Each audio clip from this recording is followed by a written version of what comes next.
sleep, I'm all kinds of tense. Can't come clean, I'm making a mess. My mind's been playing tricks on me. Can't make it make sense. I'm in way over my head. Don't wanna hear what you said. I feel like I'm gonna drop. I can't stand it, but don't want it to stop. I'm feeling everything all at once. I'm feeling everything all at once. I should've left it. I should've left it alone. I should've left it. I should've left it alone. I should've left it. I should've left it alone.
Shelby as a lone companion. It would never betray, never turn back. It is unlike anything else in this world. Some people rely on their brothers, some rely on their luck, but relentless few only believe in the steel beast.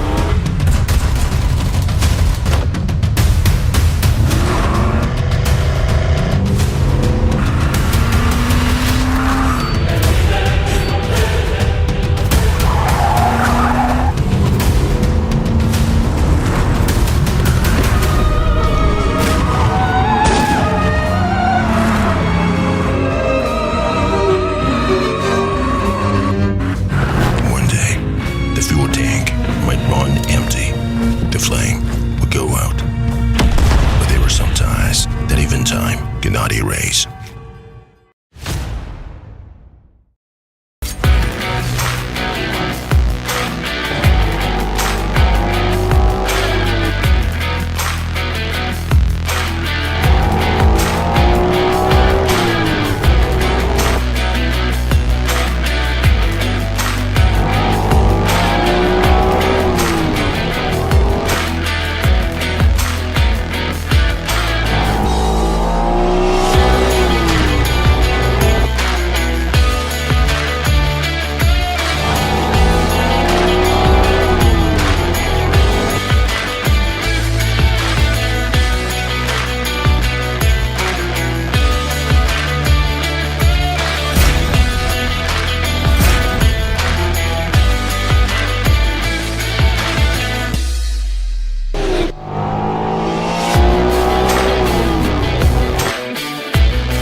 Ladies and gentlemen, the moment is here. Welcome to the grand finals of the PMCL Southeast Asia. You're joined by me, Contra, as we also do have Tash Bunny to be bringing you the entire story for the weekend. Yep, super excited to be here today because we are going to be seeing some of the best here in Southeast Asia battle off there for the slot over to the biggest tournament of the year. Now, to talk about this tournament as well, I think if you guys didn't know, we started off 2 weeks prior with 2 super weekends, I believe, before going into this final day, and it's going to be a very long day. We apologize for the delays, most importantly, because we do have some technical difficulty coming into tonight, but it's going to be a banger, 8 matches waiting for you guys. That's right, and of course, all this is brought to you by our dear partners at Techno. Make sure you check out the Techno Camon 40 Premier 5G with one tap and the perfect snap. You can dominate the competition in stylistic fashion as well. So make sure you check it out on Techno's website and the nearest Techno stores as well. So, of course, it's been a long journey for all the teams out there as they're right now looking to secure that one spot to head to Riyadh for the Esports World Cup. So it definitely be super exciting. But before we get to that, of course, first and foremost, we do have a whole lot of stuff going in action when you log into PUBG Mobile. With the Shelby collaboration, you get unrivaled power with all their classic machinery, so of course you don't want to miss this one. Yeah, anyways, you have the GT 500 and 427 Cobra waiting for you. And also, another collaboration that's really cool is the PUBG X Attack on Titan, which is now live in the game. You can look at the Titan transformations, ODM gear, and so much more. You can join in the fight now by going onto the game itself. So, Sasageyo, guys. Anyways, coming back into this game for you guys who are just watching, this is the grand final weekend, which is the final weekend before we head into, EWC very, very soon. We want to see who exactly will be going from the PMCL slot. Anyways, casters predictions aside, I think you have a very interesting one, Contra. Want to share with me? Yeah, looking at their performance from their PMNC run into the PMCL, they've been really making a very, very strong stance, finishing second on the first week and also finishing first on one of the other weeks as well. So they're definitely looking super hot to contest that spot with YG. Well, I kind of saw that a lot of predictors are going for YG for very good reasons. So I'm just going off a little bit of that tangent in that sense. So hopefully that will ring true to what I actually stand for. So we'll have to see. Yeah, it's very exciting when you look at how, Young Galacticos has been playing, and it's always exciting because they always felt like that final boss, but it's also really exciting to see MVE really come around and show them a bit of, I think the competition as well. I mean, granted, both these teams are currently on 21 points for the grand finals today, and, and interesting enough,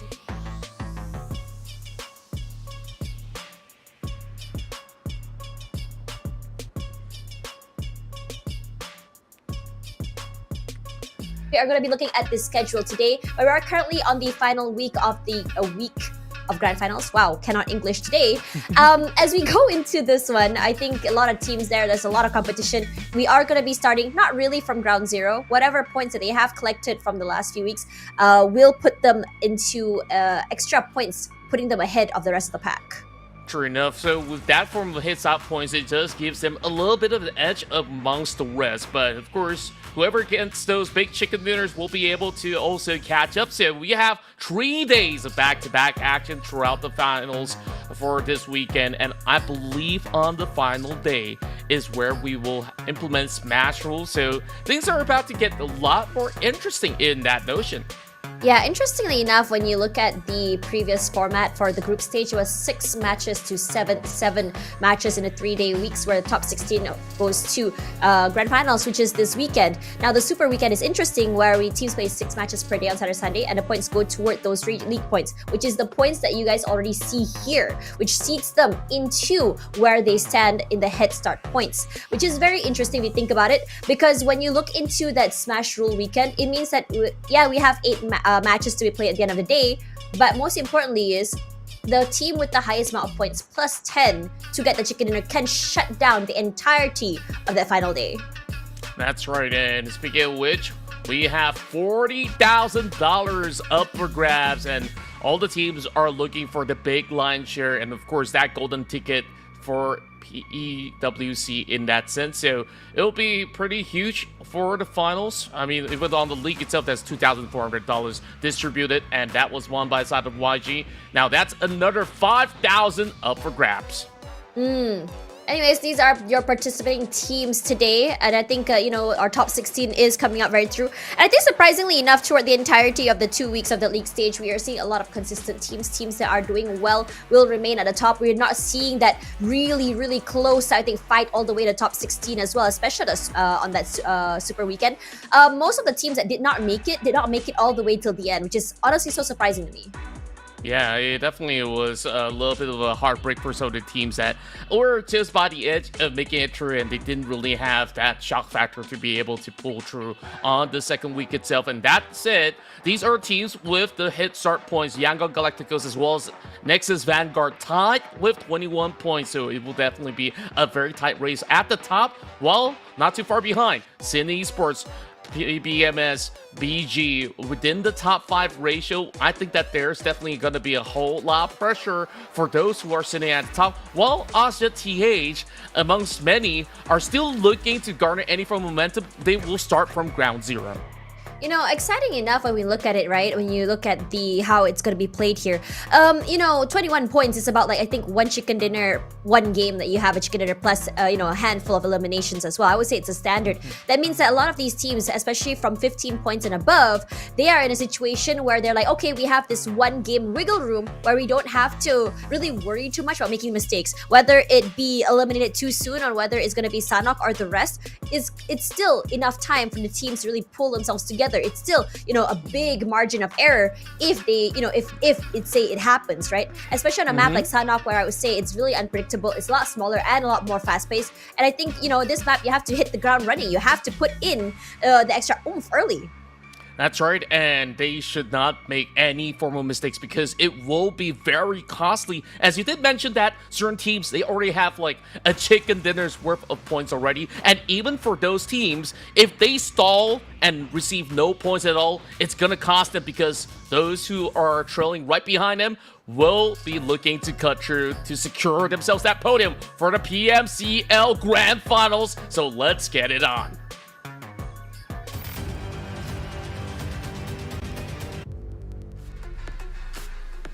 Here we go, Sana PMCL Grand Finals coming in very, very soon. The flight path will be coming in from Sami all the way up to Hatin, which means skewed all the way to the left a little bit more compared to the right. Regardless of that, more interestingly enough, is for me to see whether or not these teams had already, kind of like thinking about like changing up their drop spot because it's the Grand Finals. It's a reset one more time.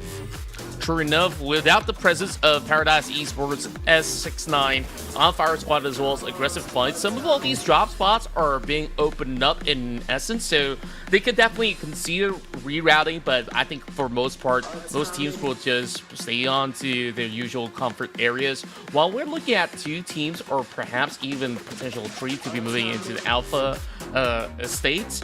It definitely will be interesting to see how this circle will dictate some of the movements for teams such as KHI, who is currently in the islands, while we might even see maybe an early altercation. Taking a look at Team Max, a very far spread coming from caves around the docks. They will have to bump against either the members of GOAT or even the likes of BG right above them. Could happen already, but I think if anything, these early fights are gonna be who exactly gets to loot early and who spots who in the peripherals first. It's gonna be that instant spray type of moment where you just really catch one, in the middle of their rotation, in the middle of moving around the map, and whether or not their teammates are going to be around to pick you up, provide that cover, and collapse into another team. That's also another question I have because it's so, I think, common to see these early pickoffs, these early fights, and your teammates are just so far away from you. It's very high risk moment. You lose one member very early. It doesn't mean that you're not going to make it till the end. We've seen so many iterations of 2 members, 3-member teams making it to the chicken dinner. Hell, even seen a one-man show making it till the end, just changing the trajectory, of the end of the day. So it could happen. It definitely could, and of course, the possibilities are endless here in the finals. Well, and we take a look at the mid pack as well. RNG 2-1 for, which I like to call them Akira, but 2-1 for themselves. I think they really stand a very good chance in essence if they were to stick to their usual aggressive kind of play style. So look at the circumstances. Teams usually in the grand finals will opt to play super safe because they just don't want to make any form of mistakes, right? But when you are below the radar of the bottom half of the standings, you really gotta push the rest of the teams out there. So I guess that there's gonna be a lot of all these considerations of how they really want to approach this, because there's a lot of catching up to do in that sense. So we'll definitely have to keep our eyes peeled out for maybe some of all these early fights, but I think stage 1, it's gonna be a-okay for the likes of Manny. Yeah, I got Galacticos, our favorites in the PMCL right now, sitting at 21 points, have been reigning supreme with the usual stellar names out there. So, of course, a lot of pressure and expectations on the team. While we're looking at that top spot teams, etc., my curiosity is more toward the lower ones on GGEs. GJS, Osja, NB, TTQ, even Goa right now. I think for them, it's about playing catch up, right? You have I think about roughly 15 points-ish to really catch up on, which is like a one game difference from many of these teams. But in a lot of situations, we've had games, especially on Sanhok, where we have maybe 3 to 4 teams, go completely nuclear, get eliminate most of the lobby, and then the rest just go out with no points at all. If these bottom half teams were able to do that, it means that in terms of catch-up, they've already done their homework. They can go into map 2 without worrying too much about that, that big lead. And I'm sure that, they want to be able to do that, because once that lead has really solidified, especially from teams like YG, like NVE, it's going to be a big problem to play catch-up. It's not going to be the easiest either, granted that the maps are not going to be the most today as well. True enough, and speaking of which, MM now opens fire, secures first blood onto Foxy while the exchange goes on.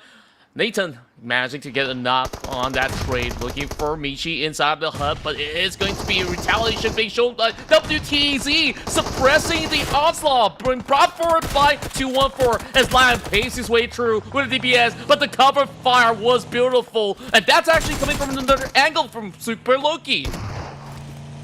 So many teams here already. I think over on Camp Bravo, NX and 214 just really hitting it off right now. NX has been waiting for quite some time to completely collapse. And before 214 could even go for a reset here, Super Loki gonna try and double swing with his teammates here. Gonna get downed. Not sure it's gonna be able to be picked up. Not too sure right that. NB eliminated already here. As for the rest of the team, they're not gonna go out here without a fight, because NX, they had lost 3 in that initial scuffle. Because once you think that you're able to overcome, nah, man, 214 also ran away limping. Yeah, they thought that this is a good opportunity because they saw a battle taking place and they could potentially turn party on the weakened side. The problem is they're not exactly weakened just yet. 214 got the better of the trades, get 3 points, and look at NX. They started off with those 21 hits at point. With only 1 member, it felt like there's not much that can be done unless you squeeze some placement points in this match. I think RNG has also waited for quite some time from where they were as well. I mean, if you think about it, that was a very, very packed area over at Camp Bravo. It felt like one team comes in, 2 teams are fighting for that compound. NX comes through, NX gets obliterated. 214 decided to leave, and before NX could even go into the compound, prepare themselves to the onslaught coming in from RNG from the outer side, and also the train play was able to pick them off before they even go inside of those buildings. That's the biggest problem that they had, because they were just too tunnel visioned on taking over that compound. Yeah, I felt like that was just really, really costly, especially so early into the matchup as well, where they don't exactly have the full intel because they were just rushing into the compound, hoping to actually retrieve some points in essence. But they gotta ensure that if they were to try again in the upcoming days, then they gotta ensure that at least somebody gathers enough info in order to do those form of execution. I mean, that has passed. Now we move forward with a couple of teams lurking outside of the outskirts as GOA spots those movement up on top of the cave. Immediately suppresses Mob Boy. So that was beautiful sprays coming through from Clay Jr. And this is what I mentioned about these lower rung teams here, just bringing a different approach to how they wanted to play these games. They know that they have to play catch up, which means that it's not just about that placement point. It's not just about the chicken dinners here. They have to go a bit more above and beyond to give themselves an edge compared to the higher rated teams such as YG as well as NVE here. Being the team to play all the way at the bottom, catching them off guard as PBMS goes for rotate, it's a smart area of play, smart idea on how they want to approach these things. But at the same time here, it's also incredibly high risk, because you have PBMS rushing forward and they are actually gonna try and challenge this team. Now, he may have bitten more than he can chew here. Monboy very low. Surprisingly, he's managed to stay alive for the time being, forced to just prone for a little while, forced to go for that reset, and thankfully for him, Rex hasn't been able to find that angle to completely spray him down. Yeah, such a risky play. Taking a look at this force maneuver coming from the rest of Point Blank, they are definitely just trying to force their hands. But GOA putting an absolute defense while they slowly bleed out in the blue zone. So Rex is going to claim one for free. Felt like Pretzel was gonna Pretzel was gonna rush forward there, play a little bit more aggressively as his teammate healed, but unfortunately for him, timing was just not on his side there. Probably weren't really on that same page when it comes to communication, because for me personally, their position just was perfect to crunch. But now the rest of Goa are gonna take full advantage of the situation. Pretzel still puts in the damage, puts in the work as well. He goes for another rush up forward here, does not realize there's another player close by here. Plays a bit of ring around the rosy, but cannot hold on. Wow, that was so close for Comfort Ryman now, trying to at least heal back up. Well, I'm not too sure whether they will be able to actually sprint towards Spritzel's side, as he will be claimed by PMCL. So, I don't think that these two teams really want to fully commit, because they're already spending so much time outside of zone, and you can see KS, for who he does not really have that much mats to begin with, and now has to look for that vehicle to move into the zone. And this is not going to be just an easy sprint for them, while the rest of the pack are moving into the grounds of Paradise Resort. We have GG, GXE to be actually holding firm into the corners of the hotel. So Sin, he's going to gather a little bit more of that info. GX has got a lot to do to breach right through, and here comes the rest of Sin Esports. Wait, this is huge. Oh, never mind. Wow. Okay. SKS couldn't do anything. I thought that Nero was being so sneaky, that high ground advantage, tucked himself over on the top of that roof there. I thought I was gonna get like the perfect spray, but WXKX, you gotta give it to this guy. Game awareness on top, being able to quickly just obliterate him. Unlucky. Very, very unlucky. I thought the same as well. I thought that was a cheeky angle that they could actually sieve into the city, or actually spot many of these members out. Speaking of which, Coca-Cola with a great grenade to be able to flush out the position of GGE. Now, what are they supposed to do? Because right at this moment, the rest of the members of GGE are just being suppressed with has-been casualties. Coca-Cola making wonders work, not only getting that grenade toss, but also securing another one by the outskirts, as they will be checking them out of this room.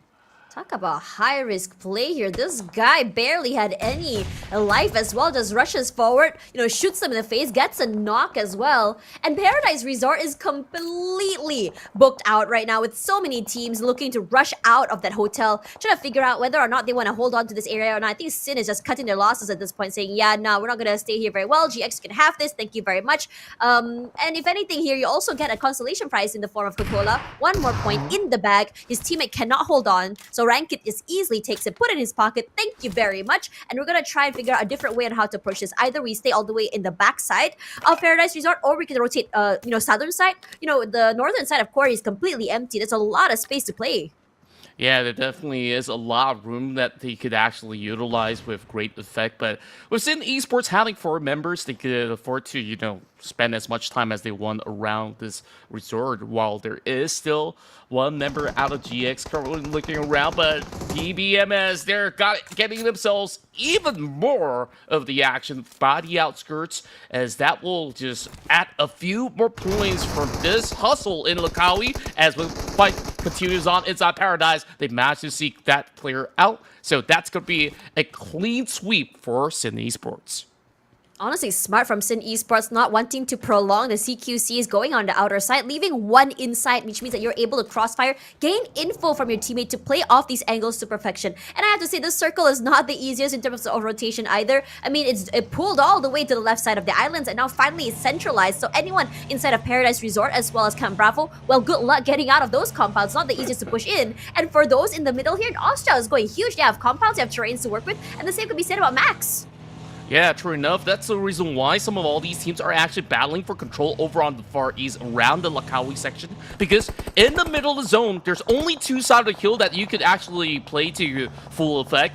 And over onto Ban, there's just that big dip right in the middle, which is why you see a lot more teams are only going to be circling onto the edge of the zone. So we'll have to see what's going to be the approach, especially from the north point. There's going to be about 4 teams that SG will be bound to face up against. So they might need to finish all these vehicles halfway through, or perhaps use it as a temporary cover in essence. So we'll have to see how will they actually hustle their way across, while TTQ cutting it closely against YG as Murnat drops a big grenade. Unable to catch, but that definitely gives off his presence. Enough to give presents as well, doesn't really matter because it's mostly about setting things up for his teammates here, trying to flush them out into the open, finding an angle. Look at that, Murnat Boy catching one as they're trying to rotate over to each other. TTQ looking very dire right now, especially since their points are not looking the greatest. They want to be able to at least sustain, a little bit more, especially into this game. But they're getting surrounded, so all angles here. The rest of Yangon Galacticos have completely collapsed. Zuki's back into the game here, and Romeo just playing tag team with his teammate Master Smile. That is a beautiful nade to start things off here, and they are just rushing behind the rock, waiting for Romeo to cross into his peripheral vision. He gets one, even one more to their name, and this is the most beautiful meat grinder I've seen in my life. Yangon Galacticos, when they really squeeze you, they do from many, many angles.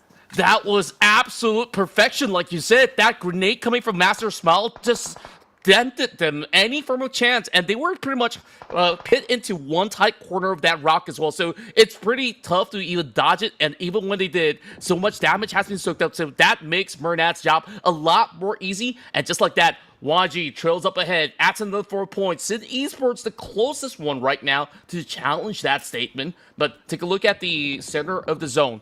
Bond is where we're playing, just like I've mentioned before, so there is a stronghold that some of these members RNG could utilize, and those are the only few compounds left available for them to actually play it true. So I want to see the rest of the pack, like Austria. They're holding into this far west, and this is the other side of the compounds that could be a stronghold as well.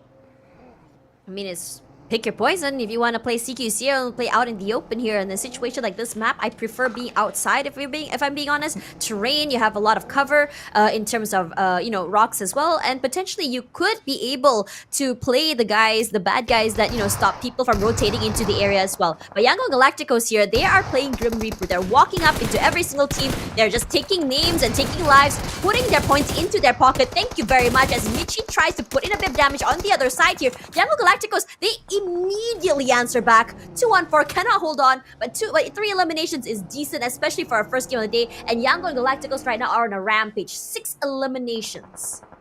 As we have expected them to be trotting inside and out, but not in this fashion. They were looking so flawless. Not even a single knock onto these members when they actually go into those big battles, while there is a 3-way battle going on over onto the outskirts. Sin Esports tries to pave a path, while Playbook Esports is already down for the count, securing at least a respectable 3 points in this matchup. But because it's not clear right now, teams are also battling for those placement points. Right now, 9 teams remain. Whoever gets knocked out right now, they don't get those placement points. But of course, they're looking to fight out for even more. Asha so far haven't even secured themselves a single point at all. But in that position that they're holding firm, I think that they could actually get a lot more done. Already in the circle here, Austria, Yangon Galacticos, every single one. Only Goa, the last player, is on the outer side here. He has some time before the blue zone chunks through. And with his only member alive, you want to be able to prolong and survive a bit more just to give yourself those extra edge with the placement points here. But Yangon Galacticos are just walking up this hill like it's nothing. You know what? It doesn't matter if you have the high ground here. Advantage, disadvantage. We rush up. We have the power of speed gaming at this point. We shoot you in the face, you die. We completely obliterate with the power that comes in from 3-4 different players shooting at the same time here. With so many players taking up this terrain, Austria needs to be careful. Sin still, tucked close to that blue zone as well. They don't have a lot of space to work with. On top of that as well, this downward slope could be the end of them because it provides so much elevation for nades to just roll toward them. True enough, and overall, this is just a tough position for the rest of Sin Esports. They kind of need to rally up a fight in essence, either against Asia or the members of YG in particular. So I love the way that YG has been able to claim those space just by running up the hill as if it was nothing, because they've been able to clear everyone else before even cutting right across. So YG, they're going to be splitting themselves apart just to claim even more ground control. And that is just smart game coming in from the rest of YG members, as they're now sending these two over onto the warehouses. So it's a 2-2 split, because they will be looking to dominate on 2 different sides of the map. In this situation as well, because the circle, it has chunked downwards. I mean, the only team that's currently in that circle is Max as well. has to be careful. But I don't think it's the worst thing in the world for Young Galacticos here being late to the circle. They enjoy moving around, becoming the gatekeepers and picking up names. Not the same could be said about NX though. Have one more member still barely alive right now, healing. He does have quite a substantial amount of utility to work with, but it's more about surviving on his own without a team, without cover fire. But then again, we have seen Joji's performance throughout the entirety of these 2 weeks. There are a lot of situations that were clutch. He was able to go into 1vx's with no problem as well. So I am looking forward to see how far he goes in this particular fight. Spoke too soon there. Young Galacticos spots him out, takes him out as well. So no chance at all for NX to even try and keep up with their pace. Yeah, he was only holding on from the early minutes of the match where he lost 3 teammates in essence. So gaining 1 point is just going to be a slight reward as they do make it into top 9, but not enough for more of those placements. Well, there's big catches coming from Godspeed, seeking out those players inside of the warehouse as YG starts off strong, 9 points already in this matchup, and looking for even more. Asha, as much as we talked about that compound to be a decent whole, it seems like they didn't manage to get much done. They walk away with 0 points of elimination, but only about 2 points from their position. And that's the problem with, getting that best possible compound early. You have to be strong. You have to have protocols in play on how exactly you want to hold on, how aggressively you want to move. And it's also a very passive approach to this game as well, because you have no clue whether or not you can survive is number one. And number two, getting that placement point is not enough to really boost you forward. You have to get those elimination points. You have to get a bit more proactive. And speaking about proactivity here, we talked a lot about Young Galacticos, but teams like Sin and BG as well are also on a rise when it comes to elimination. 6 elims apiece right now, and on the back foot here is Young Galacticos. They're barely at the edge of the circle here, but the winners is going to be BG. They've been hanging on to this high ground for quite some time. They have a big chunk of the area in their hold as well, but with SG coming through, they could turn against BG together for time being. It's completely sandwiched this team. Yeah, the blue zone's also closing right through, so he's got to make it quick. Those nades are flying right through as they are looking to catch on to the members of BG. Godspeed still holding firm, has a little bit of health left. Well, that creates enough space for to run right across. Almost actually getting clipped by that grenade, though, as the 3 members of BG is slowly zoning them out. There's not enough area for them to work with as Martyr goes down. Great pull by the rest of the BG squad. We thought about SG is going to be the one to turn against BG. No, Young Galacticos knows how to pick their battles. They go for the team that's currently losing right now. And Young Galacticos didn't even have to worry. BG currently in their mercy entirely. Whatever advantage they held earlier, gone. Master Ichi in trouble. Unknown as well. Falling to their knees. The only person they can rely on right now is Godspeed. And they're trying their best to quickly go for that reset. Godspeed gonna have to cancel his pickup, because like it or not, it's like getting hit by a high-speed train. BG's in trouble, and they're gonna go down one by one.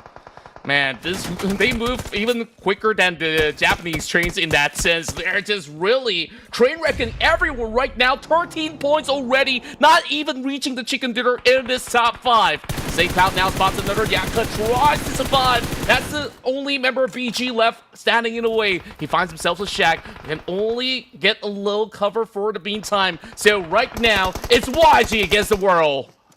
Truly, YG against the world. I completely agree with you. They're just walking around the map, taking fights one by one.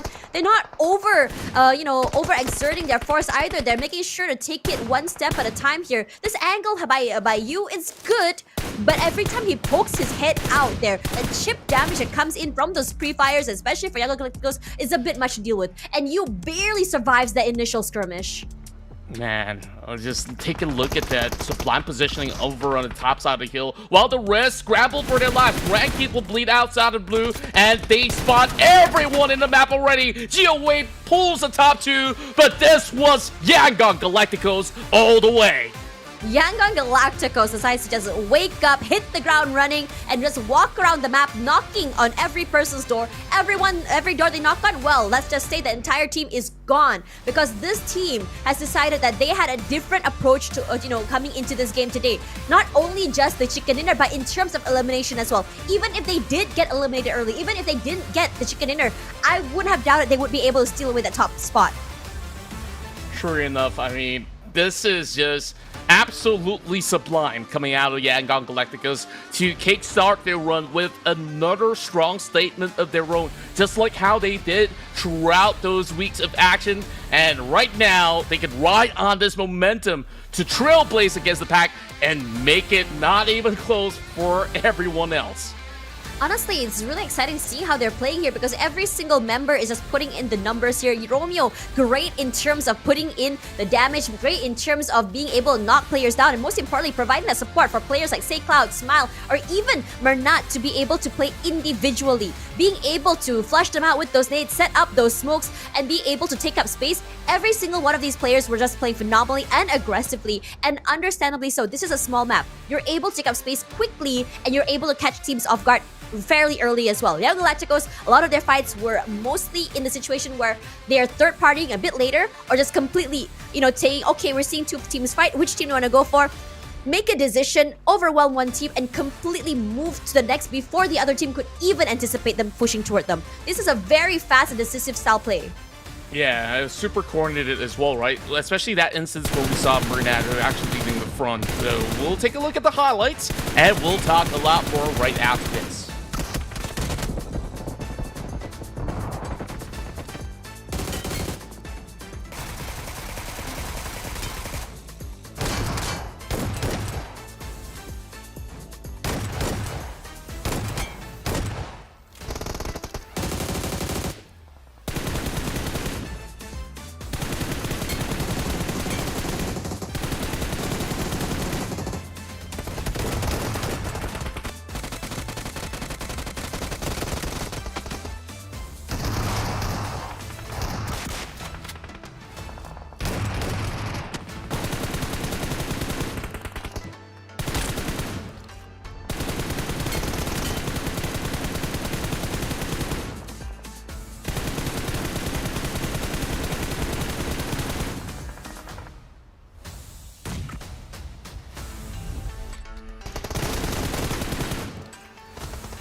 Okay, very, very fun start. Very fast, high-powered. You know what? I wouldn't have expected today to start any other way here. 27 points. What a statement game it was coming in for Young Galacticos here. Clearly weren't happy being tied by NVE. NVE could not even hold on there, even despite only having one player left. So they're really trying to gatekeep that first place spot for anyone that's coming close to them. Yeah, especially with this massive point being gained here in Sanok, it just dampens everybody's hopes. That's 27 points in the span of a match. Just absurd with those 17 eliminations. Well, I do think that at the very least, we see a little instance of all these teams hoping to get explosive very early on, which is why we see heavy casualties taking place so early. There's only two teams that did not manage to squeeze any form of points in essence in this matchup. So that being said though, well, we start to see that gap being widened as we kickstart the day with NX to be 21 points, tied with YG. Right now, it's 48 at the top. The only closest team right now is Sid Esports, which they've been able to at least hold firm and get themselves very solid record of 6 elimination points, but there's still a lot more work to be done. Yeah, because there's a big gap already made by Young Galacticos here. They're understanding their side mission today, which is to widen the gap as much as you can, hit the ground running, and not allow teams to play catch up here. And the amount of damage coming in from Young Galacticos says a story in itself here. I think in terms of their style of play here, starting off over at Paradise Resort, that was like so many teams hanging around the area. Young Galacticos on the outer side, they're completely coming through, catching anyone rotating outwards and being able to completely overwhelm. They didn't have to rotate the furthest compared to teams such as, Sin or even BG. But most importantly for them, their rotations mostly happened because they wanted to take these fights. It was all around the outer sides of the circle, never really in the circle. And that is how they decided to play this game. That's true enough, and of course, it's none other than Smile that has been leaving us in awe throughout the entire skirmishes, as we didn't really see him to be the guy that's all the way up in the front line, but his support for whoever is charging right through is just immense. We take a look at damage. I think that every Yangon Galacticos members actually clocked in about 500 damage and above, but overall, it's been Smile that has been able to really cover a lot of all that space with those massive grenades being dropped into areas of fight. So this is what makes him so lethal back in game 1. Yeah, and I think it's most important to talk about like how this team plays as a whole. Is a very very tag team, but we'll talk about this later. After this, gonna be Erangel.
All right, 1 minute on the clock here. We're going straight into Erangel. This is going to be I would say, where things get a bit more serious. Teams like Young Galacticos has had, I think, a pretty decent track record on this particular map. But as the first map of the day, having that, that surprise advantage is something that every team has.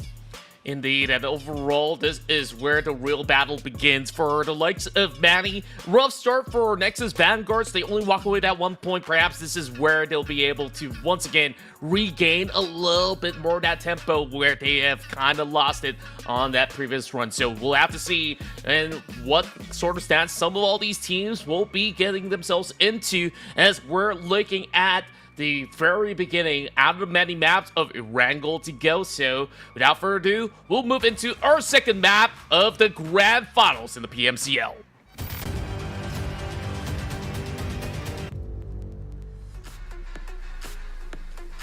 I mean, as mentioned earlier, while we have teams that do really well in this map, Sin is definitely one of those teams, Young Galacticos, BG, RNG as well. Hard to say how things are going to be going today, especially in the shift, as we do have a few teams that are not making it today as well. Now, flight path today is going to be rough, coming in from Yesenia Poliana all the way to SMB. I wouldn't be surprised to see an SMB circle. It's going to be one of the hardest circles to be played, but it definitely makes for a very, very fun map.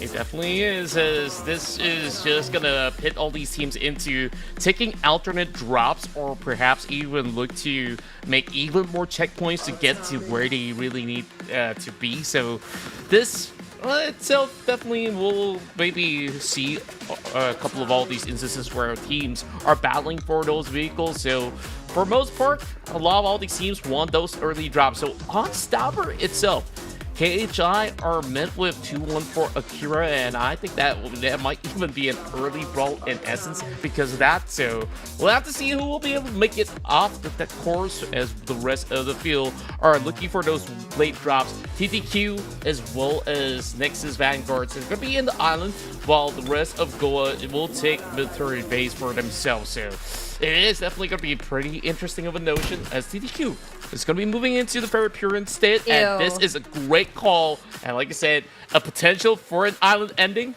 Yeah, this pretty much guarantees it.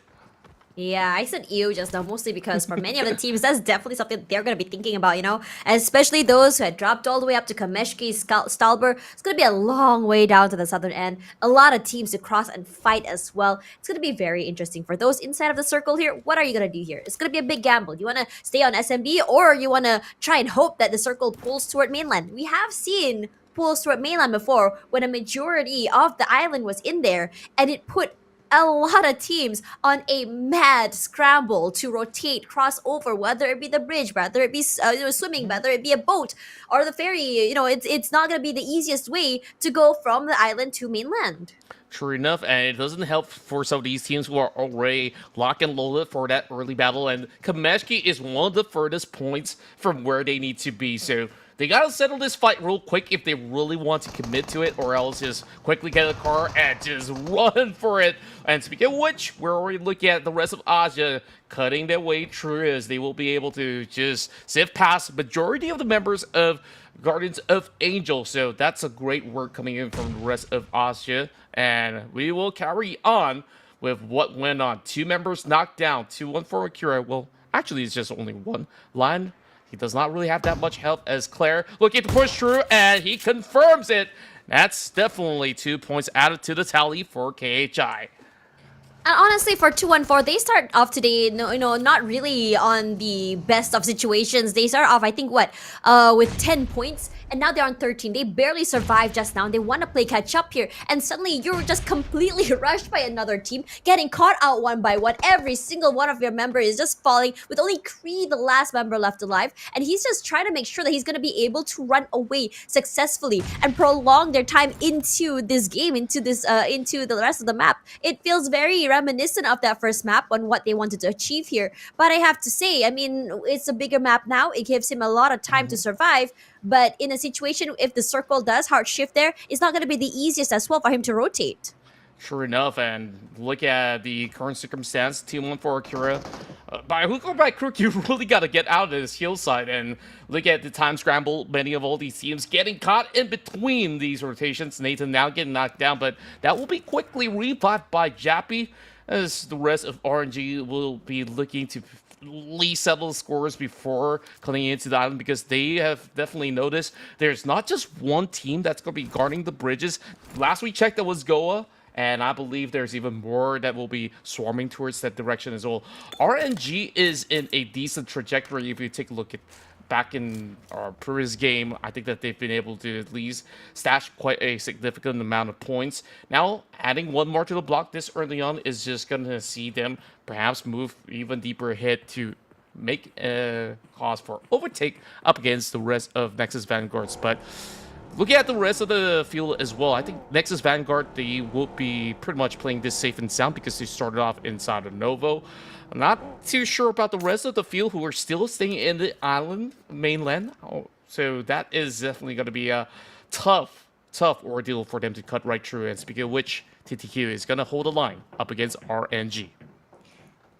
We're seeing a mad scramble for many teams. You saw it just now. Austria did it as well, just scrambling straight into that island. Again, this circle is a gamble. You're not gonna have a definite answer on where the circle is gonna be up to maybe stage 3 or even 4 later on, right? Now, when you look at the rest of the teams here, many are just taking their time. They're understanding we are gonna be very late to the circle already. We might as well just wait it out, play toward the edges, and just hope that the circle comes toward mainland, or we could rotate into the circle a bit later once the spaces that's already been held toward the sides of the circle has been emptied, leaving as other teams have already shifted toward the middle side. Then we come through to refill that space, giving us a lot of space to work with, even gatekeep the rest of the teams from rotating into the circle itself here. Now, interesting enough as well, you mentioned just now Goa, right? Very fast into the circle, taking away 2 and 4 from SMB, not allowing them that space to hold. Great for them as well, because this team started off, I think, one of the lowest when it comes to coming into today as well, 6 points, and now they're doing very well at 50. They've managed basically doubled their points to be able to just really play catch up, and to me personally, that consistency is looking good for them. Yeah, especially with that strong start in South Santa, and now also booking a very prime spot, being very proactive inside of the island instead of just sitting around those bridges, as they're claiming some major territory of where it could potentially end up. This is the dead center of the zone as of the moment of stage 1. As much as it may shift, at least it guarantees them a little bit more of that control over that compound to cover themselves just about fine. Can't say the same about some of these other members of TTQ, now getting sprayed from right across, and I do believe it's actually GG instead of TTQ. So that's a Strout out for account. BG, also another team swinging with all their iron might over onto the past round, and now getting themselves at 1 point. TTQ, as I did mention them early on, this time they're the ones being caught out by the Rangers of RNG. Honestly, TTQ has been trying to make a mad scramble to stay relevant in this game. I think throughout the entirety of today, they've barely gotten any points. And I think most importantly as well, granted their run in the group stages were pretty decent. They had high firepower as a team, especially Zuki when it comes to clutch potentials, 1vx's. He's looking good right now. But as a team, they're not holding on. Previous game, they barely alive. Right now, they're already losing one member, knocked down already, one member, already lobbied. In this situation here, they have to find a different way to be able to stay alive, and Zuki will be that call to be able to put in a bit of pressure for the rest of RNG, keep them at bay as the rest of his teammates try and rally each other back into the game.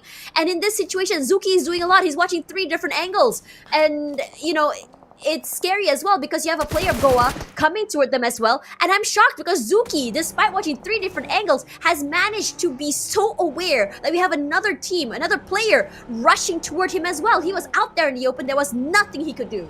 Yeah, it's kind of sad. I mean, I wish he had a little bit more of a backing for him because, like you said, all that intel gain is just massive, but he just needed a little bit more of that backup in order to have firepower for those exchanges. And I guess at least he has notified the rest of the team that, hey, there's just teams all around us. You got to avoid certain areas. And take a look at that. TTQ, as much as they lost out Zuki, they are actually taking that new space and are poised for that position right now, claiming the new center. But looking at the rest of the field, there's still so many teams outside of the blue zone, still in the mainland, namely Yangon Galacticos, NB, KHI, Max, SG, and one member of Sin Esports. Rough. I think it's already pretty much confirmed that the circle will be going to SMB here. But this rotation is going to be one of the hardest. We're already seeing, teams like GG trying to figure out, okay, I think they're going to go toward Primos. They're going to go for a long rotation, southern side of the island. And even if they did go towards southern side of the island, I think it's almost going to be confirmed that there is going to be a team that's going to be, thinking like, oh my god, I am like 1 step, 2 step ahead of the pack, and just watching the southern side of the island and gatekeeping them from getting out of that water itself. A lot. Look, if you look at the screen now, a lot of teams are still outside of the zone, inside the blue. And one of these teams is Yangon Galacticos. They are going for the longest rotations of their lives. And I wish that we could zoom out a little bit just to see where exactly they're going and how the trajectory of their rotation is going to be. Yeah, I believe a lot of all these teams will be headed into that very clear bridge in that sense, where the other side of the bridge has been gated off by the zone itself. I mean, there is some teams that can access that if they were coming in from the far east. So I would expect perhaps an explosion of teams just trying to make it past the bridge, and perhaps that's going to be a reason where BG will be able to be getting themselves that big payout if they were to camp here longer. But it seems like they won't really want to take too long in essence. RNG stalking them from across as they are already here, right across the compound. So they'll be looking to hold still as they do have the zone. Well, that's going to be a range picking up known. One member down from the side of BG. Not the best of start possible for the rest of BG. A little sloppy in the form of not really checking right under bridges early on. So RNG, they're happy with that. They will back away. They just got to play it safe since they only have 2 members still standing. And they can just really just wait if they want to as well. They don't have the strength in numbers, and I think because they have less players, which means that their presence is less likely to be seen as a big impact maker. So maybe they can just remain silent for the time being, just hide away for some time. And then since they're just right smack dab beside that bridge, you can almost confirm that fights are going to be there as well. Players like Range, they could be one of the most aggressive players ever in terms of third party and stealing away pickoffs. You can just steal away kills, and you don't necessarily have to make it till the end. You just want to find a bit more value in surviving into this game and bringing some extra points as you go into that third map. True enough. I mean, looking at this zone itself, a lot of teams are already banking on hopes that as much as possible, I want to at least get myself in those placement points, because if I end up in those waters, there's not going to be any form of reprieve to even try to trade back against those enemies. As you said beforehand, a lot of these teams are waiting across the shorelines just to catch some of these swimmers out there. So that is not going to be the best way to go out. Meanwhile, the fight breaks loose over onto the north point section as GOA takes on the rest of the field, swarming right through, hoping to claim this spot, but Rex could not hold firm. It's Nexus Vanguards just swinging pretty hard right at their faces. So that's going to be S4 holding it firmly all by himself. I'm not too sure if he will be able to survive that onslaught as he's trying to hold true with that grenade, suppresses Superboy, doing just about enough, and the rest of the pack is up on the hillside, not able to actually fend off all too much because Super Loki's there to take charge. This is actually kind of hilarious if you think about it. NX was the team with only 1 player inside of this compound. Goa just completely collapses. How are you getting run over by a... Oh my god. This is... This is one of the most chaotic fights I've seen in a while here. Super Loki has bought so much time. He had 4 people just completely collapsing onto him. His teammates had so much time to rotate over, completely, send the rest, scrambling for their lives. And still, Super Loki remains as one of the players still very much healthy in that game. And even, in fact, running away with a kill despite 3 people rushing into that compound. I don't know what the heck happened there, but this shift in play for NX from Sanok to here is you have to study it. This is incredible. Yeah, it definitely is. Meanwhile, another fight happening right across the blue zone. They're fighting for that position to cut right through the bridge as she's sending one right through. Max still holding on firm. They did manage to connect that grenade, and now down to you. Swinging with the DBS as he will be able to please bring those points back, but right from across, once they made it past, it is still more dangerous lurking up ahead with Max now trading back with the rest of the members of K-Shot, trying to approach, but that long shot has done the trick as T-Max goes out with only 1 point. And on top of that as well, surprisingly enough, because they were completely busy with another team, trying to go for that reset, trying to keep SG at bay here. I'm not sure if they thought that another team was either it's the same team or another team. He tried to put some pressure into them, but when you see 3 players shooting at you, your first thought is, okay, let's try and find a different trajectory to play, find some cover, because how are you going to withstand 3 people shooting at you at this point? Yeah, you get the knocks, but at least one of them are going to be able to answer back in that situation. Strength is definitely in numbers. KHI had played that very, very well, but I have to say that was a bit of an over-aggression coming in from that team. Yeah, I would say Team Max definitely bit more than they could chew, right? They are already in the blue zone. They're kind of setting up that bridge camp, not really get suppressing Tell too much, but SG, they've definitely done the numbers, and they calculated the perfect timing to completely wipe off the rest of KHI, despite KHI's dire effort to squeeze in 7 points. You will see all these teams scrabbling for those points. They will just have to at least fight their way out, at least walk away with some eliminations if they could not make it past the zone. And that's just unlucky for Yellow Galacticos here. That's a nice micro angle that Godspeed's being able to clip into him as well. Now, this is the downside of being late into the circle. You want to go for a bridge rotation, but you have no clue which angles to lock. Oh my god, Godspeed! The answer back that he can do to the players of Young Galacticos is phenomenal, because you have one player for Young Galacticos saying, hey, I'm going to try and take away his attention to be able, so that I can tag team off of you to take him down. No, they just turn around, shoot back, and still manage to, win away, that spot, that angle as well. As Young Galacticos, not only are they at the back foot right now, they're running out of space, running out of time here, and Bernard Boy, he's running out of, meds as well. So in this situation, they're going to go down to the play zone, and what a contrast this game is for Young Galacticos compared to map number 1. The same aggression cannot be seen, the rotation a bit too late, and they paid for it with their lives.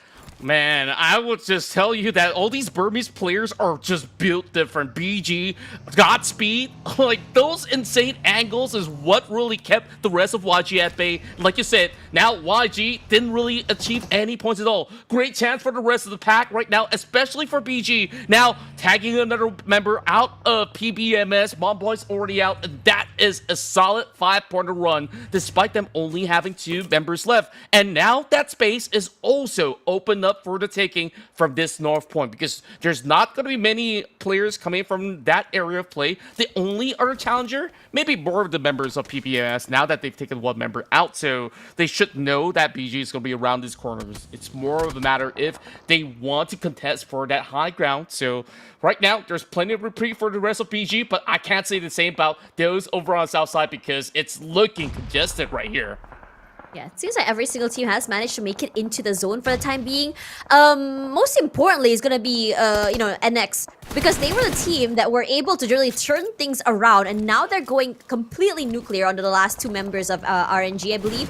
And as for the rest here, they have a train to work with. A lot of teams, opting for the middle side of the train. GX is one of those teams as well. But, as the rest on the eastern side forced to fight their way in. SG was stuck outside TTQ as well here. And on not only is it wide open areas on the southern side here, it's also an area where you have to go through compounds, go through a little bit of some, of some rocks, some cover as well. Not going to be the easiest here. And SG, you're starting to see that last 10. A game of desperation per se, but they cannot hold back. They cannot do anything, because not only are they getting overcome by TTQ, teams like NX right now, and even, Sin are keeping a close eye on this team, and they're just getting chunked in from so many different angles. Yeah, it's just so tough. I mean, all these different angles coming from the rest of the compounds have just gated it completely. SG's dire hope to at least find a little bit of that space for cover just ends up with them banking onto nothing. So it's just a tough luck for them to be poised in that position. And look at the rest of the field. TTQ.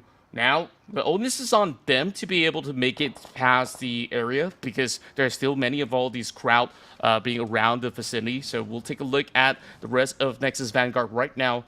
Just try to take a little bit more of that space away from the rest of PBMS as they're swarming all around. Spritzel will not further commit, as we can see Yoji now hoping to lob a grenade towards the direction of Ryman. Will disconnect. Should have enough time to dodge it. Oh, it's a perfect toss! Very well done here from NX as well. They're putting a lot of pressure onto PBMS, and now they're forced to just back off, retreat, play inside of the compound. They're trying to force themselves to go and play safe so they can go for a reset here. Joji nearly gets clipped right there. Forced to back away, forced to rendezvous once again with his teammates, as Superboy will be there to refill that space that Joji once had to allow him time to go for a reset, to heal up once again here. And Nade one more time coming for Superboy. It's going to be clipping. It's looking good. Scotty falls as well. You think you're okay to pick up one member? No, there's always going to be an answer back here, and he's looking for bad tours of BMS here because he's running out of space, running out of time as well because the blue zone is coming through. And if they were to push out of that compound, it's a choke. The sprays coming in from NX is going to be a pain to deal with. Wow, just like that, using all the utilities possible to just flush out the entire team. Nexus Vanguards right now have got themselves the unstoppable 10-point streak while the battle continues on. GG up against Asia. They're currently left with no vehicles. They're all being blown up already. Asia currently stuck in a very tough predicament with even Sin Esports hoping to capitalize from behind. So this is just about holding themselves firm through those smokes, and once it subsides, they gotta be ready for the battle. Speaking of which, TTQ emerging from the back as well, clipping onto Cool. It's a 1v1 trade, but the two other members of Sin Esports are looking towards his direction, so Liquid doesn't have much to fend for. So this is looking good. They already topped up themselves, have some nice, I would say, util to work with as well. Now it's about trying to get into that circle. TTQ is around. They have to fight him, at least keep him at bay as they go into the circle. And if they do, the GX holding on the high ground here. It's not going to be the easiest, but Sin is going to take it one step at a time here. With Ranzer knocked down, the rest of Osja remains questioning where exactly are Sin coming from here. They have smokes, they have terrain to work with as well. And WXKX just steals away that point. Nice 1 point in the bag here as Rankit spots one player out, and he is going to spray the heck out of that guy. The pressure coming through means that they're not going to be able to peek forward. And in fact, they're going to tag team off each other. Cool answers back, rallies, knocks down. His teammate falls. The same could be said. So both teams here taking heavy losses left, right, and center. Both teams, losing members quite early. But in any case, right now, both teams are currently on the back foot because the winners right now, GX, just picking up points. Yeah, and they're having Kaya to be able to pinpoint into those open field, and it's just going to be so rough for them. Barely enough cover, just about enough for Rankit to at least squeeze in a little bit of a tight spot of his own to just recuperate on the HB department. So GX, they're happy about those exchanges, despite them only securing that 1 point. It was GG that actually stole quite a number away. So that's it, though. I mean, there's just a lot more of that open field that they will have to now bypass and just descend from this hillside and meet up with the rest of the members of Nexus Vanguards, who's currently over onto that north point. So whoever will take too much time, they're not going to get all too much to be done right now, especially for Sin Esports. 2 members left. They have to fight this one out up against GX. Staying fairly quiet here. Taking a lot of pressure coming in from Sin as well, and Sin has a nice formation coming through here with one member in the front line, one in the back. Nice layers to work with, but not enough in terms of firepower if you ask me. But still, regardless of the lack of bodies, the lack of firepower, Sin is not staying quiet. They still want to make sure their presence is known. Put in a bit of pressure toward GX. Maybe rally the other members of NX to rush forward and take away this fight, so to provide them that space. TTQ is now out, which means there's a bit more breathing room for Sin for the time being. Speaking of which, it's going to be WKX now being clipped out. Great timing on Coca-Cola to look for the angle while Rankit tries to fend him off with the grenade. Still more members for GX to work with, even if the nade does connect. So GX happy with their position. They don't really have to move too far off. So it's all about Rankit. How much more time can be bought from this position? He does have a couple of UAZ that he could actually utilize to get out and towards the southern terrains. But even so, the rest of GG holding into the open grounds is not going to make it easy. So Rankit now going up against all members of GX over onto the top end. So it's about now or never. Can he actually clutch this moment? We'll actually wait and see as he dances it off against Ice Ace, and he will have no say in this match. GX played that very well. They didn't have a lot of points, but they're all understanding that they have to be a bit more proactive to take up that space. And going in as a team and coming in from all sides means that you reduce the situations, or rather the opportunity for him to be able to clip them, knock them down, or even be forced to a position where they have to reset and just play on the back foot here. Now we are in a very, very competitive end for play teams left alive here, as most teams still very much alive with a 4. But NX doesn't want to change that here. But Team WTZ, what the heck is that? He's the guy that's getting crunched from 2 different angles, but somehow he's the one to be able to get out of that alive. 180 flick at that as well, while he also switches back into his M4. That was perfectly done by the side of Nexus Vanguards. Now they're just looking to dominate the rest of the field with GX over onto the pressure of the blue zone as they're slowly withering away. Point now being denied, but this is undeniable for Nexus Vanguards to be the heaviest hitter right now in Erangel.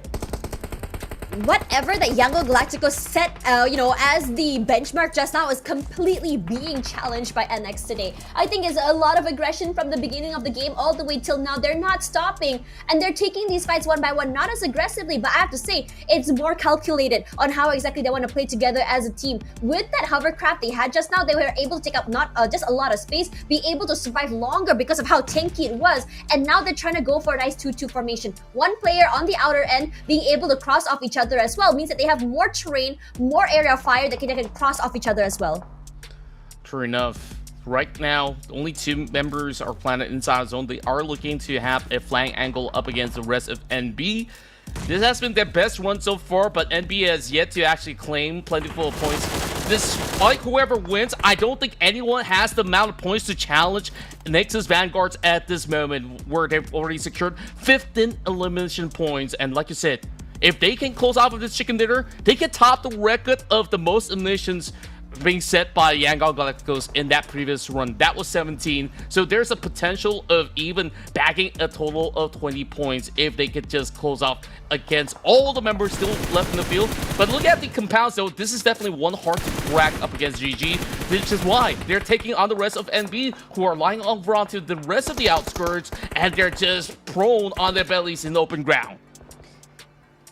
Speaking of ground here, a majority of that area is completely in the control of NX as well. The terrain fully in their control. NB is not going to be the easiest to be able to take these fights here. They're trying to play this off angles to perfection. They're going to put in a lot more pressure through those smokes. That means anyone hiding inside will be clipped. That's exactly what happened. But every time a player from a different team tries to put in pressure, tries to go in a bit more aggressive, there is immediately going to be an answer back from NX. This split they have, a 1-1-2 formation, means that they're able to just cross off each other. Every angle intel will be able to be seen, and every team is just stuck. You don't really have space to move. There's barely any cover, and every time you poke your head out, you shoot toward one player of NX, the other players on the other end of the map will be able to cross you out because the cover has the area that you're holding has not a lot of space. The terrain is not in your favor as well.